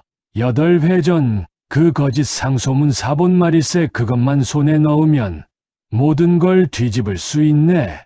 형방은 깊은 숨을 들이쉬었습니다. 문서고에서 그 상소문을 빼내는 일은 발각되면 제 목이 달아날 일이었지요. 그러나 형방은 더는 비겁하게 살고 싶지 않았습니다. 형방은 비장하게 고개를 끄덕였습니다. 알겠소. 내 목숨을 걸고 그 문서를 빼내오리다. 8배 전에 못한 일을 이제라도 해야지요. 그래야 송할림 어른 앞에 면목이 서지 않겠소. 며칠 뒤 형방은 야심한 밤을 틈타 문서고에 숨어들었습니다. 등불도 없이 손끝의 감각만으로 묵은 문서들을 더듬었지요. 식은 땀이 등을 적셨습니다. 발소리 하나, 인기척 하나에 심장이 오그라들었지요. 그렇게 한참을 뒤진 끝에 형방은 마침내 8배 전에 그 상소문 사본을 찾아냈습니다. 형방은 그것을 품에 감추고 숨도 제대로 못 쉬며 문서고를 빠져나왔습니다. 그 상소문을 받아든 우보 영감의 손이 떨렸습니다. 거기엔 송할림을 역적으로 모는 거짓 죄목들이 빼곡히 적혀 있었지요. 영감은 등잔불 아래에서 그 글씨를 찬찬히 들여다봤습니다. 글자 끝이 묘하게 흘러내린 그 버릇. 예다전이 일러준 임석이의 그 버릇이 상소문 곳곳에 고스란히 남아 있었습니다. 틀림없었습니다. 이 거짓 상소를 지은 자는 바로 임석이었습니다. 찾았다. 드디어 찾았어. 이제 임석이가 평소 쓴 글씨만 구해 이 상소문의 글씨와 견주면 될 일이었습니다. 두 글씨가 한 사람의 것임이 드러나면 거짓 상소가 표 참판 측의 조작임이 백일하에 밝혀지는 것이지요. 임석이의 글씨를 구하는 일은 뜻밖에도 도진이 해냈습니다. 도진은 그동안 가만히 숨어만 있지 않았습니다. 제 일로 어른들이 목숨을 거는 걸 지켜보며 저도 무언가 해야겠다고 마음먹었지요. 도진은 제 글재주와 영민함을 써먹기로 했습니다. 도진은 장터 한 구석에 자리를 펴고 글을 모르는 이들의 편지나 문서를 대신 써 주기 시작했습니다. 처음엔 다들 코웃음을 쳤습니다. 코 흘리게 아이가 무슨 대피를 한단 말입니까? 얘야, 어른 글도 못 믿을 판에 내 글을 누가 믿어. 저리 가서 놀기나 해라. 그러나 도진의 글솜씨가 한 번 입소문을 타자 사정이 달라졌습니다. 멀리 사는 아들에게 편지를 붙이고 싶어 하던 한 노파가 처음으로 도진을 찾았지요. 도진은 노파의 말을 가만히 듣더니 그저 글로 옮기는데 그치지 않았습니다. 할머니, 그냥 잘 있다고만 쓰면 아드님이 걱정하실 거예요. 무릎이 시리시다는 거. 그래도 끼니는 거르지 않으신다는 거. 그런 걸 적어야 아드님이 안심하시지요. 보고 싶다는 말은 맨 끝에 딱 한 줄만 넣을게요. 그래야 더 사무치거든요. 노파는 도진이 읽어주는 편지를 듣고 눈물을 글썽였습니다. 제 마음을 제 입으로 말한 것보다 더 곱게 담아냈던 것이지요. 노파는 두 손으로 도진의 손을 꼭 쥐었습니다. 아이고, 내가 어찌 이리 어른 마음을 다 안단 말이냐. 고맙다. 정말 고마워. 그 일이 아름아름 퍼지자 도진의 앞에는 사람들이 줄을 섰습니다. 빈 문서의 허점을 짚어 억울한 빚을 덜어준 일, 사이가 틀어진 형제의 화해 편지를 대신 써 준 일, 그를 몰라 번번이 속던 장돌뱅이의 거래 문서를 바로잡아 준 일, 도진의 손을 거치면 막힌 일이 술술 풀렸지요. 사람들은 그 작은 아이를 두고 신통하다 입을 모았습니다. 누구도 그 아이가 쫓기는 몸이라고는 생각지 못했습니다. 해주댁은 그런 도진이 대견하면서도 마음이 조마조마했습니다. 사람들 눈에 띄는 게 위험하지 않을까 싶었던 것이지요. 그러나 도진은 빙긋 웃으며 말했습니다. 아주머니, 숨어만 있으면 더 수상해 보여요. 이렇게 떳떳하게 사람들 속에 있으면 아무도 제가 그 아이인 줄 모를 거예요. 9살 아이의 입에서 나온 말치고는 어른스러우리만치 야무졌습니다. 해주댁은 그 영민함에 혀를 내두르면서도 한편 가슴이 아렸지요. 어린 것이 오죽 험한 세월을 살았으면 저런 지혜가 들었을까 싶었던 것입니다. 그렇게 장터 한 구석에 자리를 잡은 도진에게 어느 날 뜻밖의 손님이 찾아왔습니다. 표 참판댁에 잔심부름을 하는 어린 종이었지요. 그 종은 임석이의 심부름으로 무언가를 베껴서 올 일이 있었는데 글이 짧아 쩔쩔매고 있었습니다. 마침 도진의 글솜씨 소문을 듣고 찾아온 것이지요. 도진은 속으로 쾌지를 불렀습니다. 하늘이 준 기회였으니까요. 무얼 베꼈으면 되는데? 어디 보자.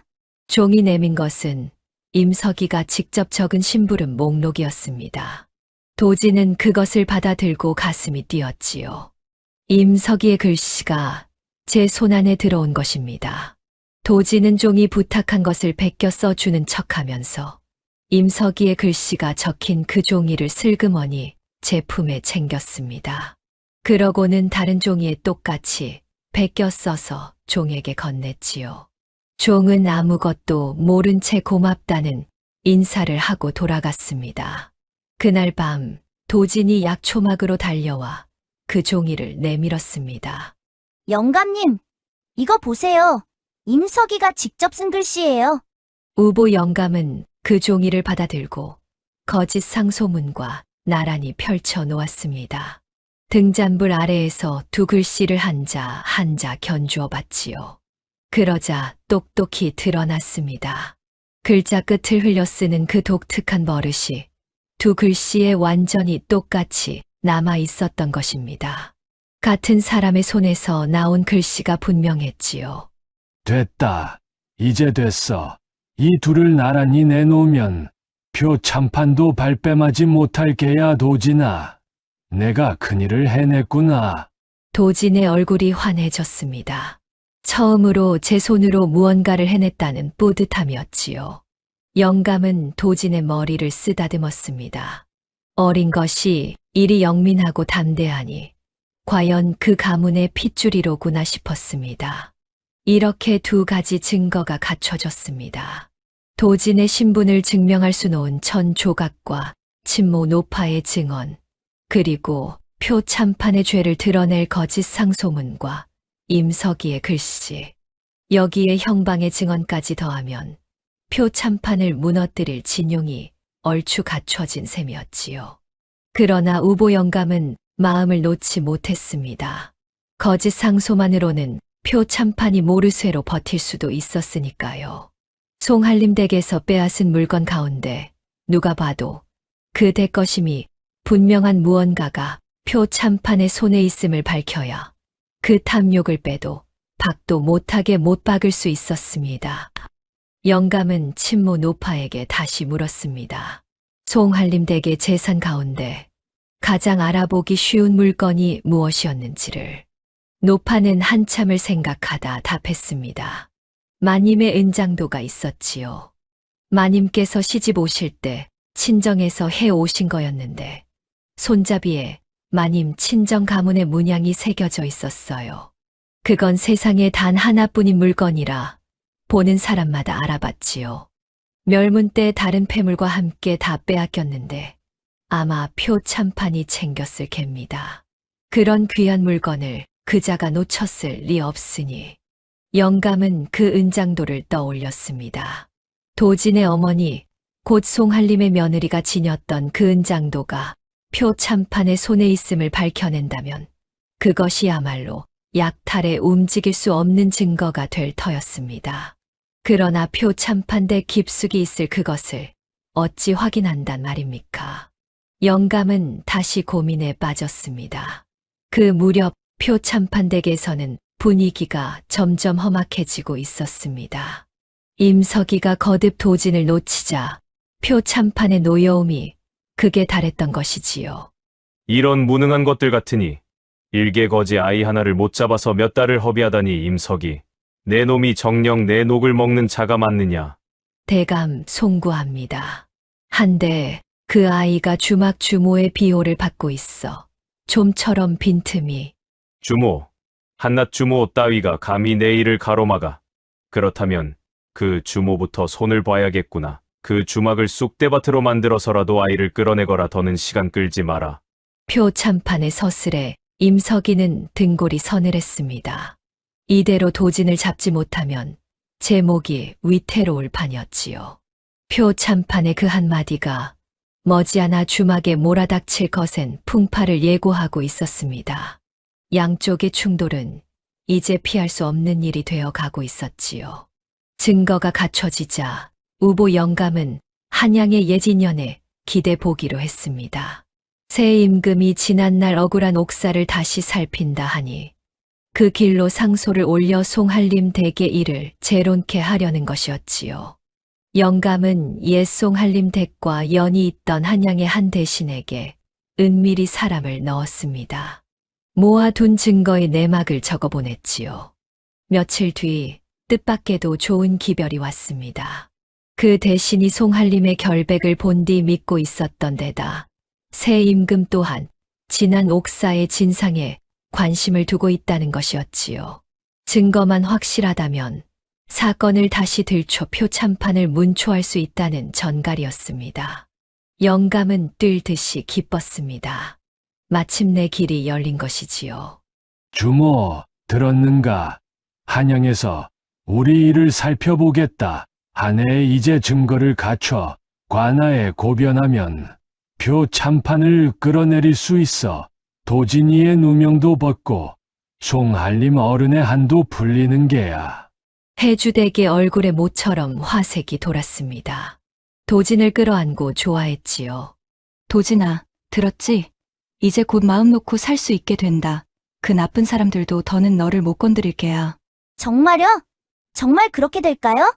도진의 눈에 처음으로 희망이 비쳤습니다. 5해를 떠돌며 한 번도 품어보지 못한 희망이었지요.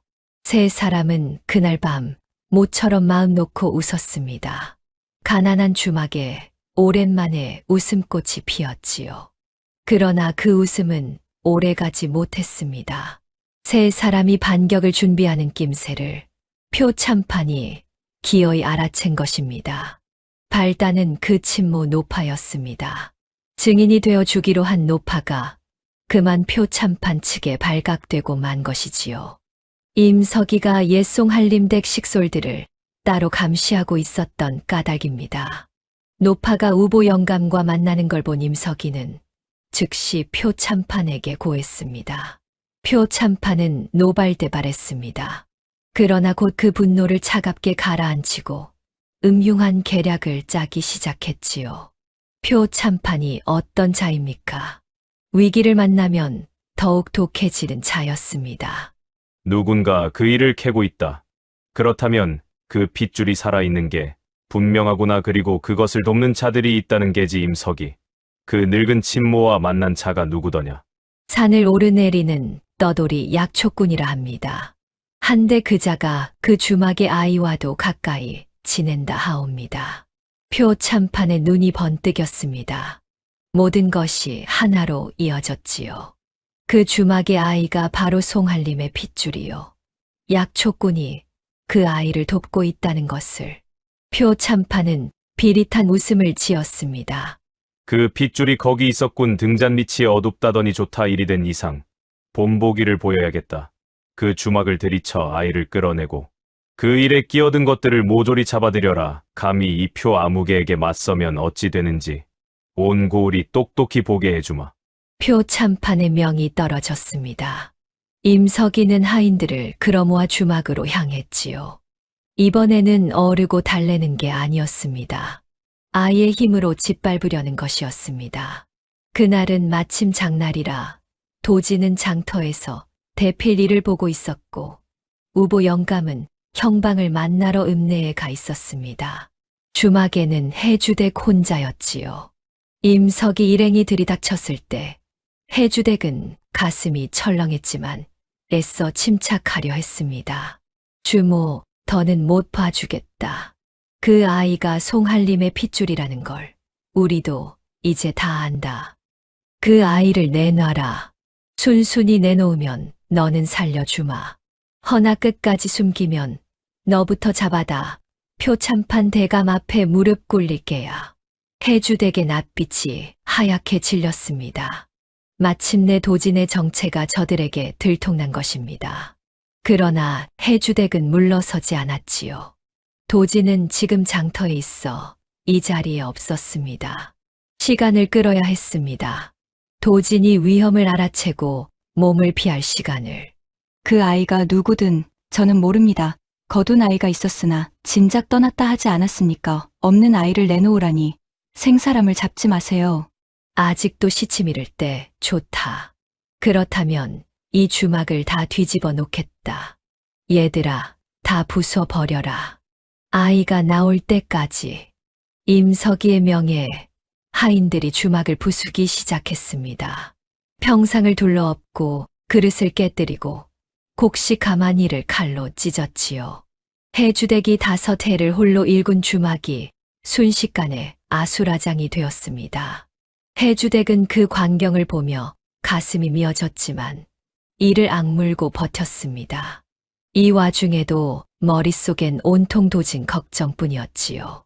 바로 그때 장터에서 심상치 않은 기미를 느낀 도진이 주막으로 달려왔습니다.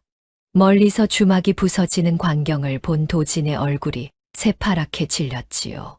도진은 앞뒤 가릴 것 없이 주막 안으로 뛰어들었습니다. 아주머니, 아주머니.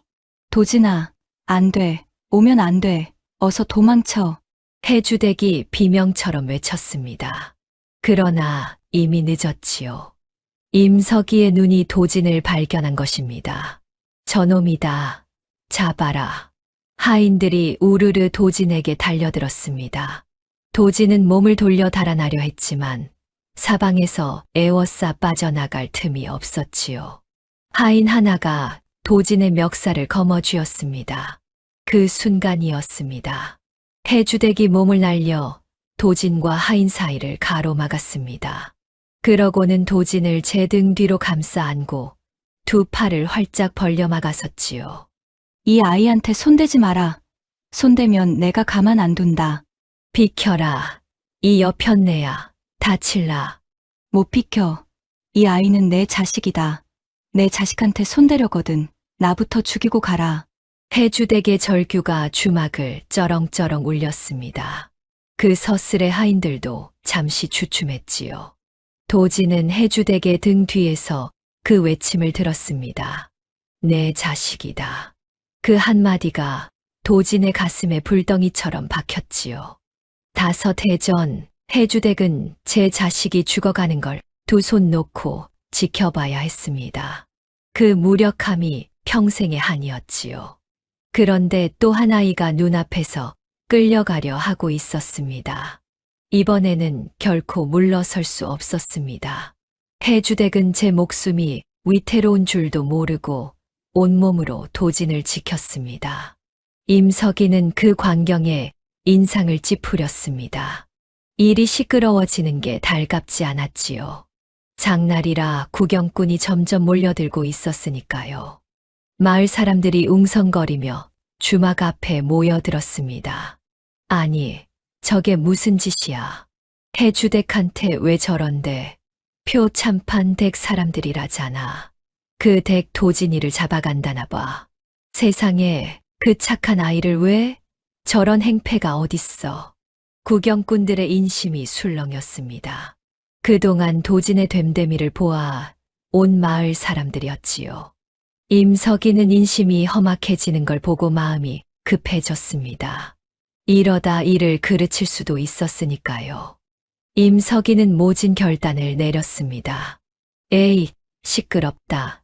저 여편네까지 끌고 가라. 표참판 대감 앞에서 직접 따지게 해주마. 아이를 숨긴 죄, 단단히 물을 개다. 하인들이 해주댁과 도진을 함께 결박했습니다. 두 사람은 끝내 표참판 댁으로 끌려가게 되었지요. 마을 사람들이 발을 동동 굴렀지만 표참판 댁 위세에 감히 나서는 이는 없었습니다. 그저 안타까운 눈으로 두 사람이 끌려가는 모습을 지켜볼 뿐이었지요. 표참판 댁 사랑채에 끌려온 도진과 해주댁은 마침내 표참판과 마주하게 되었습니다. 비단 옷에 옥관자를 한 표참판이 거만하게 두 사람을 내려다봤지요. 표참판은 도진의 얼굴을 한참이나 뜯어봤습니다. 그러더니 비릿하게 웃었지요. 과연 그 눈매하며 이마하며 영락없는 송가의 핏줄이로구나. 죽은 줄로만 알았더니 용케도 살아남았어. 질긴 목숨이로다. 도진은 표참판을 똑바로 노려봤습니다. 어린아이답지 않은 형형한 눈빛이었지요. 표참판은 그 눈빛이 거슬렸습니다. 죽은 송할림의 그것을 닮았던 까닭이지요. 눈빛 한 번 사납구나. 내 조부가 꼭 그런 눈으로 나를 보더니 어린 것이 겁도 없이. 우리 할아버지를 아세요? 도진이 나직이 물었습니다. 그 물음에 표참판의 얼굴이 일그러졌지요. 표참판은 곧 너털웃음을 터뜨렸습니다. 알다마다 아주 잘 알지허나 그건 내가 알 바 아니다 차. 어린 것아, 내 너에게 한 번만 기회를 주마. 내가 송가의 핏줄임을 영영 잊고 멀리 떠나 입을 다물고 산다면 목숨만은 살려주마. 어떠냐. 한낱 주막에서 거지로 사느니 그 편이 낫지 않겠느냐. 회유였습니다. 그러나 그 속에는 시퍼런 칼날이 숨어 있었지요. 도진이 입을 열기도 전에 해주댁이 앞으로 나섰습니다. 이 아이는 아무것도 모릅니다. 그냥 가엾어서 거둔 아이일 뿐이에요. 송가가 어떻고 핏줄이 어떻고 이 아이가 무얼 알겠습니까? 제발 이 어린 것을 놓아주세요. 부탁입니다. 대감. 닥쳐라. 한낱 주모 따위가 어디서 끼어드느냐. 너야말로 남의 가문 핏줄을 숨긴 죄가 가볍지 않다. 곱게 끝나지 않을 게야. 표참판의 호통에 해주댁은 입술을 깨물었습니다. 그러나 도진을 향한 눈빛만은 흔들리지 않았지요. 도진은 그런 해주댁을 보았습니다.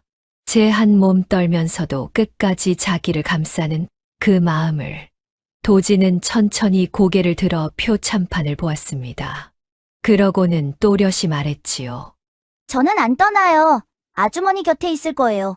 그리고 잊지도 않을 거예요. 우리 할아버지가 어떤 분이었는지, 누가 우리 가족을 그렇게 만들었는지 저는 끝까지 기억할 거예요. 도진의 그 말에 표참판의 얼굴이 험악하게 굳었습니다. 어린 것의 그 당돌함이 도리어 표참판의 불안을 키웠지요. 이 아이를 살려두어서는 안 되겠다는 생각이 표참판의 머릿속을 스쳤습니다. 기억하겠다고. 어린 것이 겁을 상실했구나. 좋다. 정 그렇다면 내 입을 영영 다물게 하는 수밖에. 여봐라. 이 둘을 광에 가둬라. 처분은 내 따로 일러주마. 표참판의 서늘한 명에 도진과 해주댁은 어두운 광에 갇히고 말았습니다. 빗장이 채워지는 소리가 둔중하게 울렸지요. 칠흑 같은 어둠 속에서 해주댁은 도진을 꼭 끌어안았습니다. 무섭지. 도진아, 미안하다. 이 어미가 못나서 너를 이런 데까지. 아니에요. 아주머니 하나도 안 무서워요. 아주머니가 옆에 있으니까요. 도진의 그 말에 해주댁은 어둠 속에서 소리 없이 눈물을 흘렸습니다. 두 사람은 서로의 온기에 기대어 그 긴 밤을 견뎠습니다. 읍내에서 이를 보던 우보 영감이 그 소식을 들은 건 두 사람이 끌려간 뒤였습니다. 영감은 하늘이 무너지는 것 같았지요. 한 발 늦은 것입니다. 영감은 형방을 붙들고 다급히 말했습니다. 형방, 큰일 났네. 표참판이 그 아이와 주모를 잡아갔어. 이대로 두면 그 아이 목숨이 위태롭네. 어서 손을 써야 해. 진정하시오, 영감. 표참판이 제 아무리 세도가라 한들 사람을 함부로 죽일 수는 없소. 더구나 장터에서 온 마을 사람이 보는 앞에 끌고 갔으니 당장 어찌하지 못할게요. 우리에게 아직 시간이 있소. 모아둔 증거로 정식으로 고변합시다. 한양에서 내려온 기별도 있으니 지금이 바로 그때요. 영감은 형방의 말에 가까스로 정신을 차렸습니다. 가진 증거를 들고 정정당당히 맞서는 것, 그것만이 두 사람을 살릴 길이었지요. 영감은 수놓은 천 조각의 내력을 아는 자신, 거짓 상소문과 임석이의 글씨, 형방의 증언을 챙겨 들고 비장하게 읍내 관하로 향했습니다. 두 사람이 표참판댁에 갇힌 그 시각, 마지막 승부가 시작되려 하고 있었습니다. 광에 갇힌 도진과 해주댁에게 밤은 길고도 모질었습니다. 표참판이 어떤 처분을 내릴지 알 수 없었지요. 어쩌면 날이 밝기 전에 끔찍한 일이 벌어질지도 몰랐습니다. 해주댁은 도진을 품에 안은 채 뜬 눈으로 어둠을 노려봤습니다. 그런데 한밤중 표참판은 더욱 음흉한 수를 두었습니다. 광문이 열리고 임석이가 들어왔지요. 임석이는 도진만 따로 끌어내려 했습니다. 해주댁이 도진을 붙들고 놓지 않자 임석이는 차갑게 말했습니다. 주모, 손을 놓는 게 좋을 게다. 대감께서 이 아이만 따로 보자 하신다. 순순히 놓으면 너는 풀어주마. 끝까지 버티면 둘 다 성치 못할 게야. 안 됩니다. 이 아이를 어디로 데려가려고요? 차라리 저를 데려가세요. 이 아이는 안 됩니다. 해주댁이 도진을 끌어안고 몸부림쳤습니다. 그러나 하인들의 우악스러운 손에 두 사람은 끝내 떼어졌지요. 도진이 끌려나가며 외쳤습니다. 아주머니! 아주머니! 도진아, 도진아. 광문이 다시 닫혔습니다. 해주댁은 닫힌 문을 두드리며 통곡했지요. 5해 전 죽어가는 자식의 손을 놓아야 했던 그 무력함이 또다시 덮쳐왔습니다. 해주댁은 어둠 속에 주저앉아 가슴을 쥐어뜯었습니다. 하늘도 무심하시지. 어찌 나한테 또 이런 일을 내 새끼, 우리 도진이. 해주댁은 모든 것을 잃은 것만 같았습니다. 어렵게 마음을 열었더니 돌아온 것은 더 깊은 상실의 두려움이었지요. 차라리 그 아이를 거두지 말 것을, 그런 후회마저 밀려왔습니다. 그러나 그 후회조차 도진을 향한 사랑이 그만큼 깊다는 증거였습니다. 얼마나 울었을까요? 해주댁은 어둠 속에서 문득 도진을 처음 거두던 그 눈보라 치던 밤을 떠올렸습니다. 쪽박 하나를 꼭 쥐고 찬밥이라도 한 술만 주세요 하던 그 작은 아이를, 그날 밤 무엇이 자기를 움직였던가. 그저 가여워서만은 아니었습니다.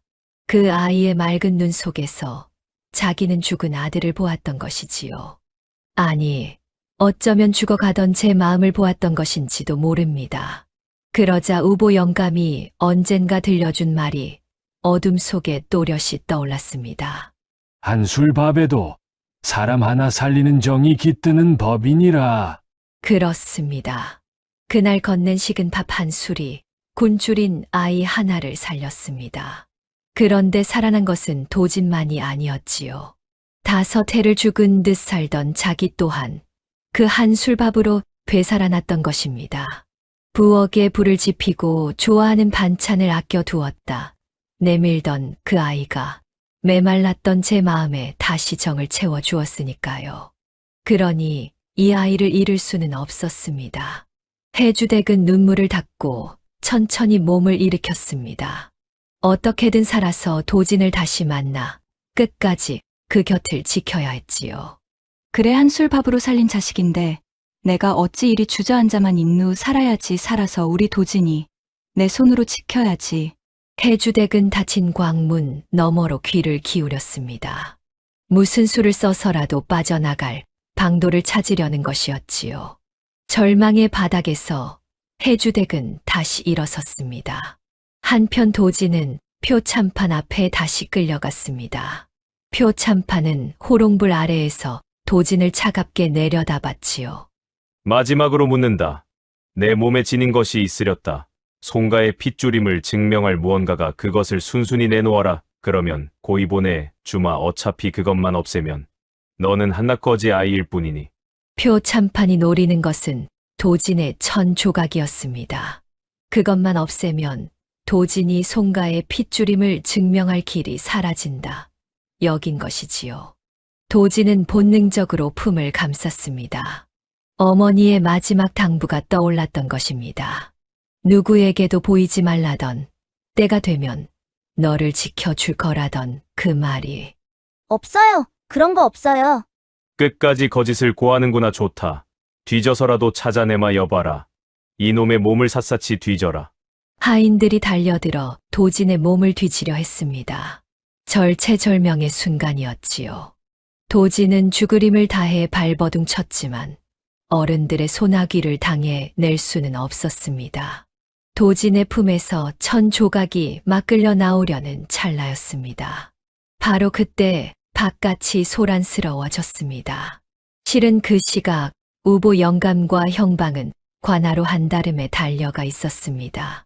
형방이 빼낸 거짓 상소문과 임석이의 글씨, 그리고 한양에서 내려온 어명의 전갈까지 현감 앞에 펼쳐놓고 송한림의 결백과 도진이 그 핏줄임을, 또 두 사람이 표참판 댁에 사사로이 갇혀있음을 낱낱이 고했지요. 본디 표참판의 위세에 눌려있던 현감도 어명과 물증 앞에서는 더 미적거릴 수 없었습니다. 현감은 그 길로 나졸들을 풀어 영감과 형방을 앞세우고 표참판 댁으로 들이닥친 것입니다. 요란한 발소리와 함께 한 무리가 사랑채로 들이닥쳤습니다. 관아의 나졸들이었지요.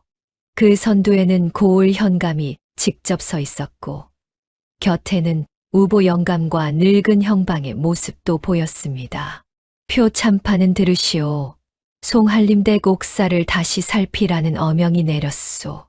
이 아이와 주모를 사사로이 가둔 죄, 그리고 8해 전 옥사의 진상에 대해 관하여서 문초가 있을 것이오. 당장 두 사람을 풀어주시오. 현감의 추상 같은 호령의 사랑채가 발칵 뒤집혔습니다. 표참판의 얼굴이 일그러졌지요. 표참판은 제 위세를 믿고 큰 소리를 쳤습니다. 이 무슨 무엄한 짓이오. 한낱 현감이 감히 이 표 아무개의 집에 나조를 끌고 들어와 무슨 어명이란 말이오. 증자도 없이 사람을 모함하는 게요.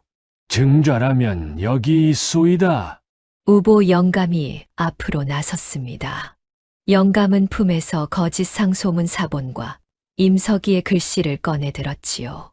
표 참판 8해 전 송한림 어른을 역적으로 몬 이 상소문 이 글씨와 당신 측근 임석이가 평소 쓰는 이 글씨를 견주어 보시오. 글자 끝을 흘려 쓰는 이 버릇이 두 글씨에 똑같이 남아 있어.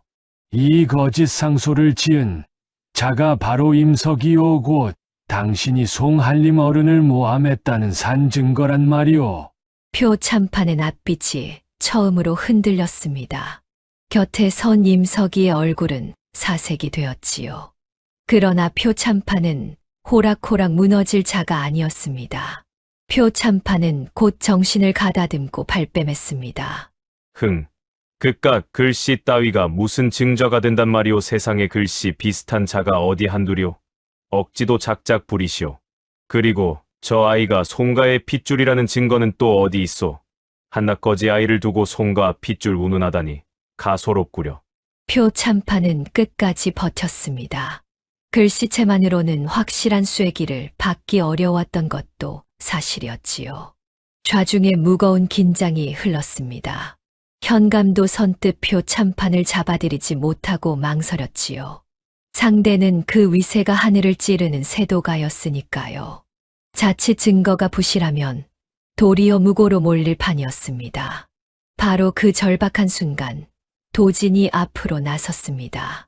도진은 그동안 어머니의 당부를 지켜 한사코 감춰온 그 1000조각을 마침내 제 손으로 꺼내 들었습니다. 때가 된 것을 어린 도진도 직감했던 것이지요. 여기 우리 어머니가 남겨주신 거예요. 이걸 보면 제가 누구 자식인지 아실 거예요. 도진이 펼쳐든 것은 빛바랜 1000조각이었습니다.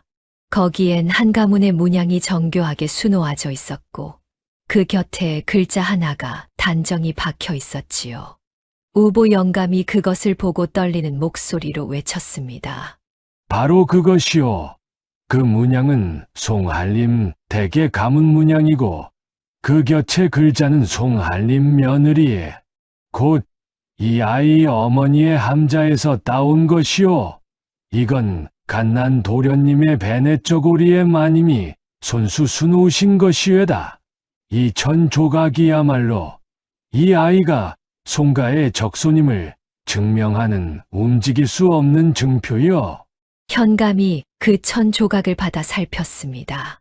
정교한 문양과 단정한 글자가 결코 거지 아이가 지닐 만한 것이 아니었지요.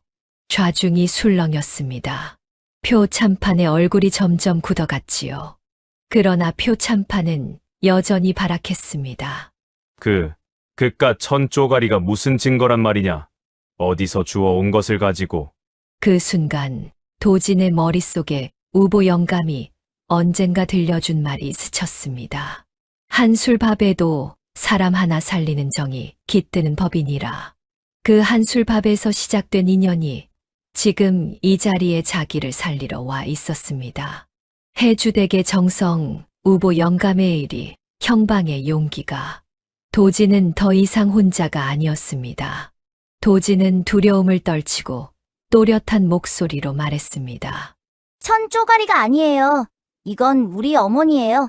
어머니가 돌아가시면서 저한테 주신 마지막 거예요. 그리고 대감님은 이게 무슨 문양인지 아실 거예요. 우리 가족을 그렇게 만든 분이니까요. 도진의 그 말에 좌중의 시선이 일제히 표참판에게 쏠렸습니다. 표참판의 이마에 식은땀이 맺혔지요. 더는 발뺌만으로 빠져나갈 수 없는 형국이었습니다. 우보 영감이 쐐기를 박았습니다. 현감 날이 이것만으로 미심쩍으시다면 한 가지 더 있소이다. 이 아이 어머니가 지녔던 은장도가 있소 손잡이에 친정 가문의 문양이 새겨진 세상에 단 하나뿐인 물건이요. 멸문 때 다른 폐물과 함께 빼앗긴 그 은장도가 지금 어디 있겠소? 표 참판댁을 뒤져보시오. 그 은장도가 이 댁에서 나온다면 표 참판이 송한림 댁 재산을 약탈한 증거가 될 것이오. 표 참판의 눈동자가 흔들렸습니다. 그 은장도는 표 참판이 며느리의 폐물 중 가장 값나가는 것이라 여겨 따로 챙겨둔 물건이었지요. 설마 그것까지 알아챌 줄은 몰랐던 것입니다. 표 참판의 동요를 현감이 놓치지 않았습니다. 여봐라, 이 댁을 수색하라. 은장도를 찾아내라. 나졸들이 사랑채와 안채를 뒤지기 시작했습니다. 표 참판이 막아서려 했지만 어명을 받은 현감의 서슬에 어쩌지 못했지요. 좌중의 팽팽한 긴장이 감돌았습니다. 과연 그 은장도가 나올 것인가? 모두의 시선이 수색하는 나졸들에게 쏠렸습니다. 도지는 두 손을 꼭 쥐고 그 순간을 지켜봤지요. 마침내 멸문한 가문의 한이 풀리느냐 마느냐가 판가름 나는 순간이었습니다. 얼마나 지났을까요? 안채를 뒤지던 나졸 하나가 무언가를 들고 달려 나왔습니다. 비단 보자기에 곱게 쌓인 물건이었지요. 보자기를 풀자 영롱한 빛을 내는 은장도 하나가 모습을 드러냈습니다. 손잡이에는 정교한 가문 문양이 새겨져 있었지요. 우보 영감이 그것을 보고 무릎을 쳤습니다. 바로 그 은장도요. 송한림 며느리의 친정 가문 문양이 분명하오. 멸문 때 빼앗긴 그 물건이 이렇게 표 참판댁에서 나오다니 이래도 발뺌하시겠소. 표 참판. 현감이 은장도와 천 조각의 문양을 나란히 놓고 살폈습니다. 그리고 거짓 상소문과 임석이의 글씨도 다시금 견주었지요. 모든 증거가 하나의 진실을 가리키고 있었습니다. 표 참판이 거짓 상소로 송한림을 모함에 멸문시키고 그 재산을 약탈했으며 살아남은 핏줄마저 없애려 했다는 진실을. 더는 빠져나갈 구멍이 없었습니다. 표 참판의 얼굴이 잿빛으로 변했습니다. 천 조각의 문양과 은장도의 문양이 한 핏줄을 가리키고 거짓 상소의 글씨가 제 측근의 손을 가리키니 빠져나갈 구멍이 한 군데도 남지 않았던 것이지요. 입술만 달싹일 뿐 더는 호통도 발뺌도 나오지 않았습니다. 그토록 시퍼렇던 위세가 한낱 빛바랜 천 조각과 은장도 앞에서 소리 없이 무너져 내렸지요. 표 참판은 끝내 힘이 풀린 듯 자리에 주저앉고 말았습니다. 현감이 추상같이 호령했습니다. 표 참판은 듣거라. 거짓으로 충신을 모함하여 죽음에 이르게 하고 그 재산을 약탈하였으며 어린 핏줄마저 해하려 한 죄 결코 가볍지 않다. 이 모든 일을 낱낱이 적어 한양으로 올릴 것이니 어명에 따라 엄히 다스려질 것이다. 여봐라, 표 참판과 그 수족들을 결박하여 관하로 압송하라. 나졸들이 표 참판을 결박했습니다. 표 참판은 끌려가면서도 도진을 노려봤지요. 그러나 그 눈빛에는 더 이상 위세가 없었습니다. 그저 모든 것을 잃은 자의 허망함만이 어려 있었지요. 한 가문을 통째로 무너뜨리고 빼앗은 부귀영화가 결국 그 자신마저 집어삼킨 것입니다. 죄는 언젠가 반드시 드러나는 법. 8배를 끌어온 그 거짓이 마침내 한술밥에서 비롯된 인연 앞에 무너져 내린 것이지요. 광에 갇혀있던 해주댁도 곧 풀려났습니다. 해주댁은 풀려나기 무섭게 도진을 찾아 달려왔지요. 두 사람은 사람들 앞에서 부둥켜 안았습니다. 도진아, 우리 도진이 다친 데는 없느냐? 응. 아주머니, 아주머니야말로 괜찮으세요? 저는 괜찮아요. 하나도 안 다쳤어요. 두 사람은 한참을 끌어안고 눈물을 쏟았습니다. 지켜보던 마을 사람들도 우보 영감도 형방도 함께 눈시울을 붉혔지요. 모진 풍파를 이겨 내고 마침내 다시 만난 모자의 모습에 그 자리에 누구도 눈물을 참지 못했습니다. 그 뒤의 일은 빠르게 진행되었습니다. 표 참판의 죄상은 한양에 낱낱이 보고되었고 어명에 따라 표 참판은 모든 관직과 재산을 빼앗기고 머나먼 곳으로 유배되었습니다. 거짓 상소를 지은 임석이 또한 무거운 벌을 받았지요. 표 참판이 약탈했던 송한림 댁의 재산은 모두 환수되었습니다. 그리고 마침내 송한림의 결백이 세상에 공표되었습니다. 8회 전 억울하게 역적으로 몰려 사약을 받은 충신 송한림은 누명을 벗고 그 명예를 회복했지요. 조정에서는 송한림의 충절을 기리고 그 가문을 복권하였습니다.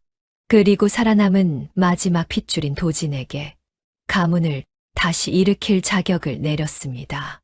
멸문했던 명문가가 어린 도진을 통해 다시 일어서게 된 것입니다. 도진은 하루아침에 거지 아이에서 명문가의 어엿한 후손이 되었습니다. 환수된 재산과 가문의 영예가 모두 도진의 것이었지요. 마음만 먹으면 한양으로 올라가 예지영화를 되찾고 벼슬길에 나아갈 수도 있었습니다. 누구나 부러워할 앞날이 활짝 열린 것입니다. 조정에서 보낸 관리가 도진을 찾아와 한양으로 모셔가겠노라 했습니다.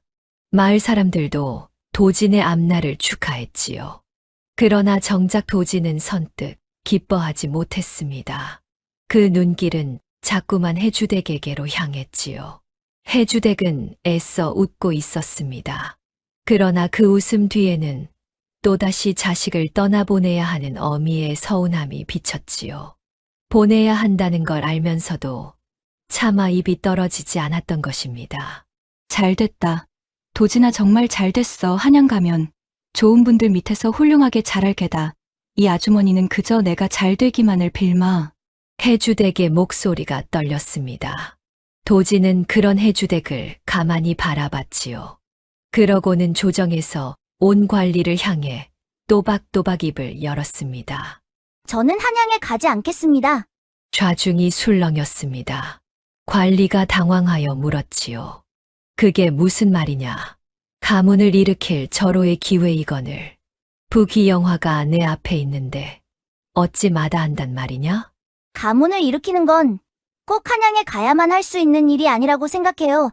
우리 할아버지가 충신이셨던 건 높은 벼슬 자리에 계셔서가 아니라 옳은 마음을 지니셨기 때문이잖아요. 저는 여기서 어머니 곁에서 그 옳은 마음을 배우며 살고 싶어요. 도진은 그렇게 말하며 해주댁에게로 다가갔습니다. 그러고는 해주댁의 손을 두 손으로 꼭 잡았지요. 어머니, 도진의 입에서 마침내 그 말이 나왔습니다. 아주머니가 아니라 어머니라고. 해주댁의 눈이 크게 떠졌지요. 어머니, 저는 어머니 아들로 살래요. 부귀영화가 다 무슨 소용이에요. 저는 5해를 떠돌면서 따뜻한 밥 한 술이 제일 그리웠어요. 그 밥 한 술을 어머니가 주셨잖아요. 저를 자식으로 거둬주셨잖아요.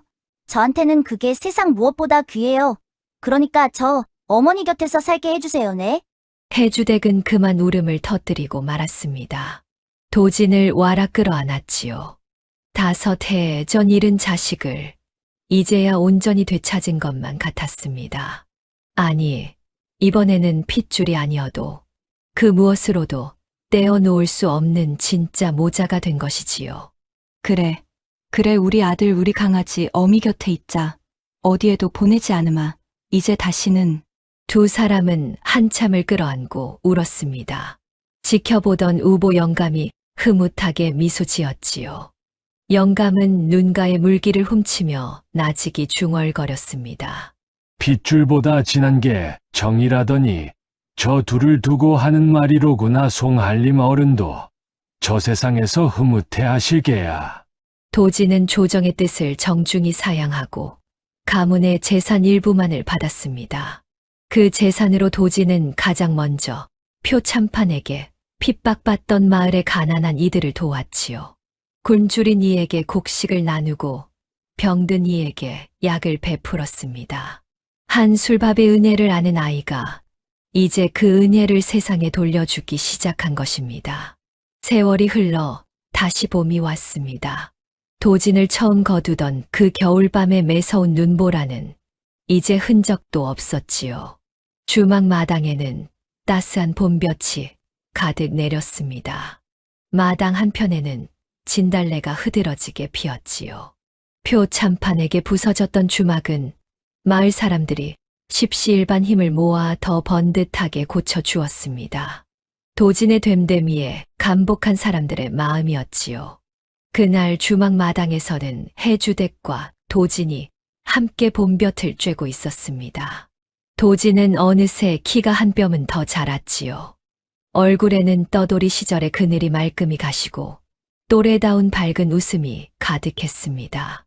해주댁의 얼굴에도 다섯 해 동안 볼 수 없던 환한 웃음이 피어 있었지요.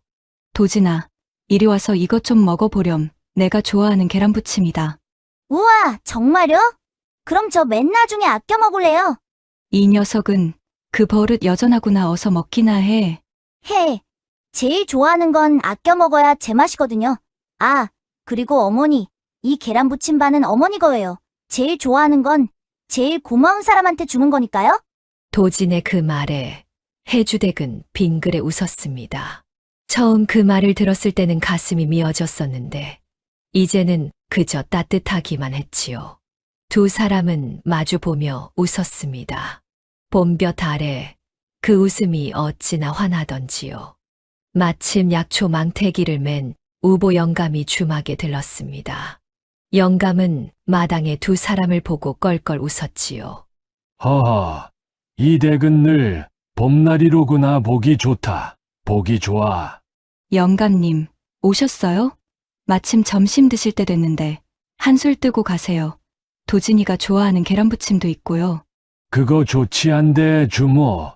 이젠 도련님이라 불러야 하나? 어엿한 명문가 후손이신데. 에이, 영감님도 참 저는 그냥 도진이에요. 어머니 아들 도진이요. 세 사람은 평상에 둘러앉아 함께 밥을 먹었습니다. 한술밥에서 시작된 인연이 이렇게 한 식구가 되어 봄볕 아래 도란도란 밥을 나누고 있었지요. 그 옛날 눈보라치던 밤, 쪽박을 든 아이가 동냥하던 그 식은 밥 한 술이 결국 두 사람을, 아니 세 사람을 살린 것입니다. 훗날 도진은 자라서 제 할아버지처럼 곧고 어진 사람이 되었습니다. 벼슬길에 나아가지는 않았지만 마을의 굳은 일을 도맡아 보살피며 모두에게 존경받는 어른이 되었지요.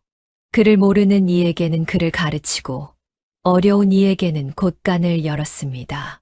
사람들은 그런 도진을 두고 송할림의 충절을 그대로 물려받았다며 칭송했습니다. 그리고 도진은 늙어가는 해주댁을 평생토록 지극정성으로 모셨습니다. 5해 전 잃은 아들의 목까지 그 효를 다한 것이지요. 해주댁은 도진의 봉양을 받으며 더없이 평안한 노년을 보냈습니다. 한때 자식을 잃고 웃음마저 잃었던 여인이 한술밥으로 거둔 아이 덕에 다시 웃으며 살게 된 것입니다. 먼 훗날 백발이 성성해진 도진은 제 자식들에게 이 이야기를 들려주곤 했습니다. 눈보라 치던 겨울밤, 쪽박을 들고 주막을 찾았던 일과 그곳에서 만난 한 어머니의 이야기를, 그리고 이야기 끝에는 늘 같은 말을 덧붙였지요. 얘들아, 사람을 살리는 건 거창한 게 아니란다. 추운 날 건네는 따뜻한 밥 한 술. 그 작은 정이 사람 하나를 살리는 법이야. 그 한 술이 두 사람을 살렸단다. 너희 할머니와 이 아비를 말이다. 눈보라 속에 버려졌던 한 아이와 자식을 잃고 마음을 닫았던 한 여인. 아무 인연도 없던 두 사람이 식은 밥 한 술로 맺어져 평생의 모자가 되었습니다.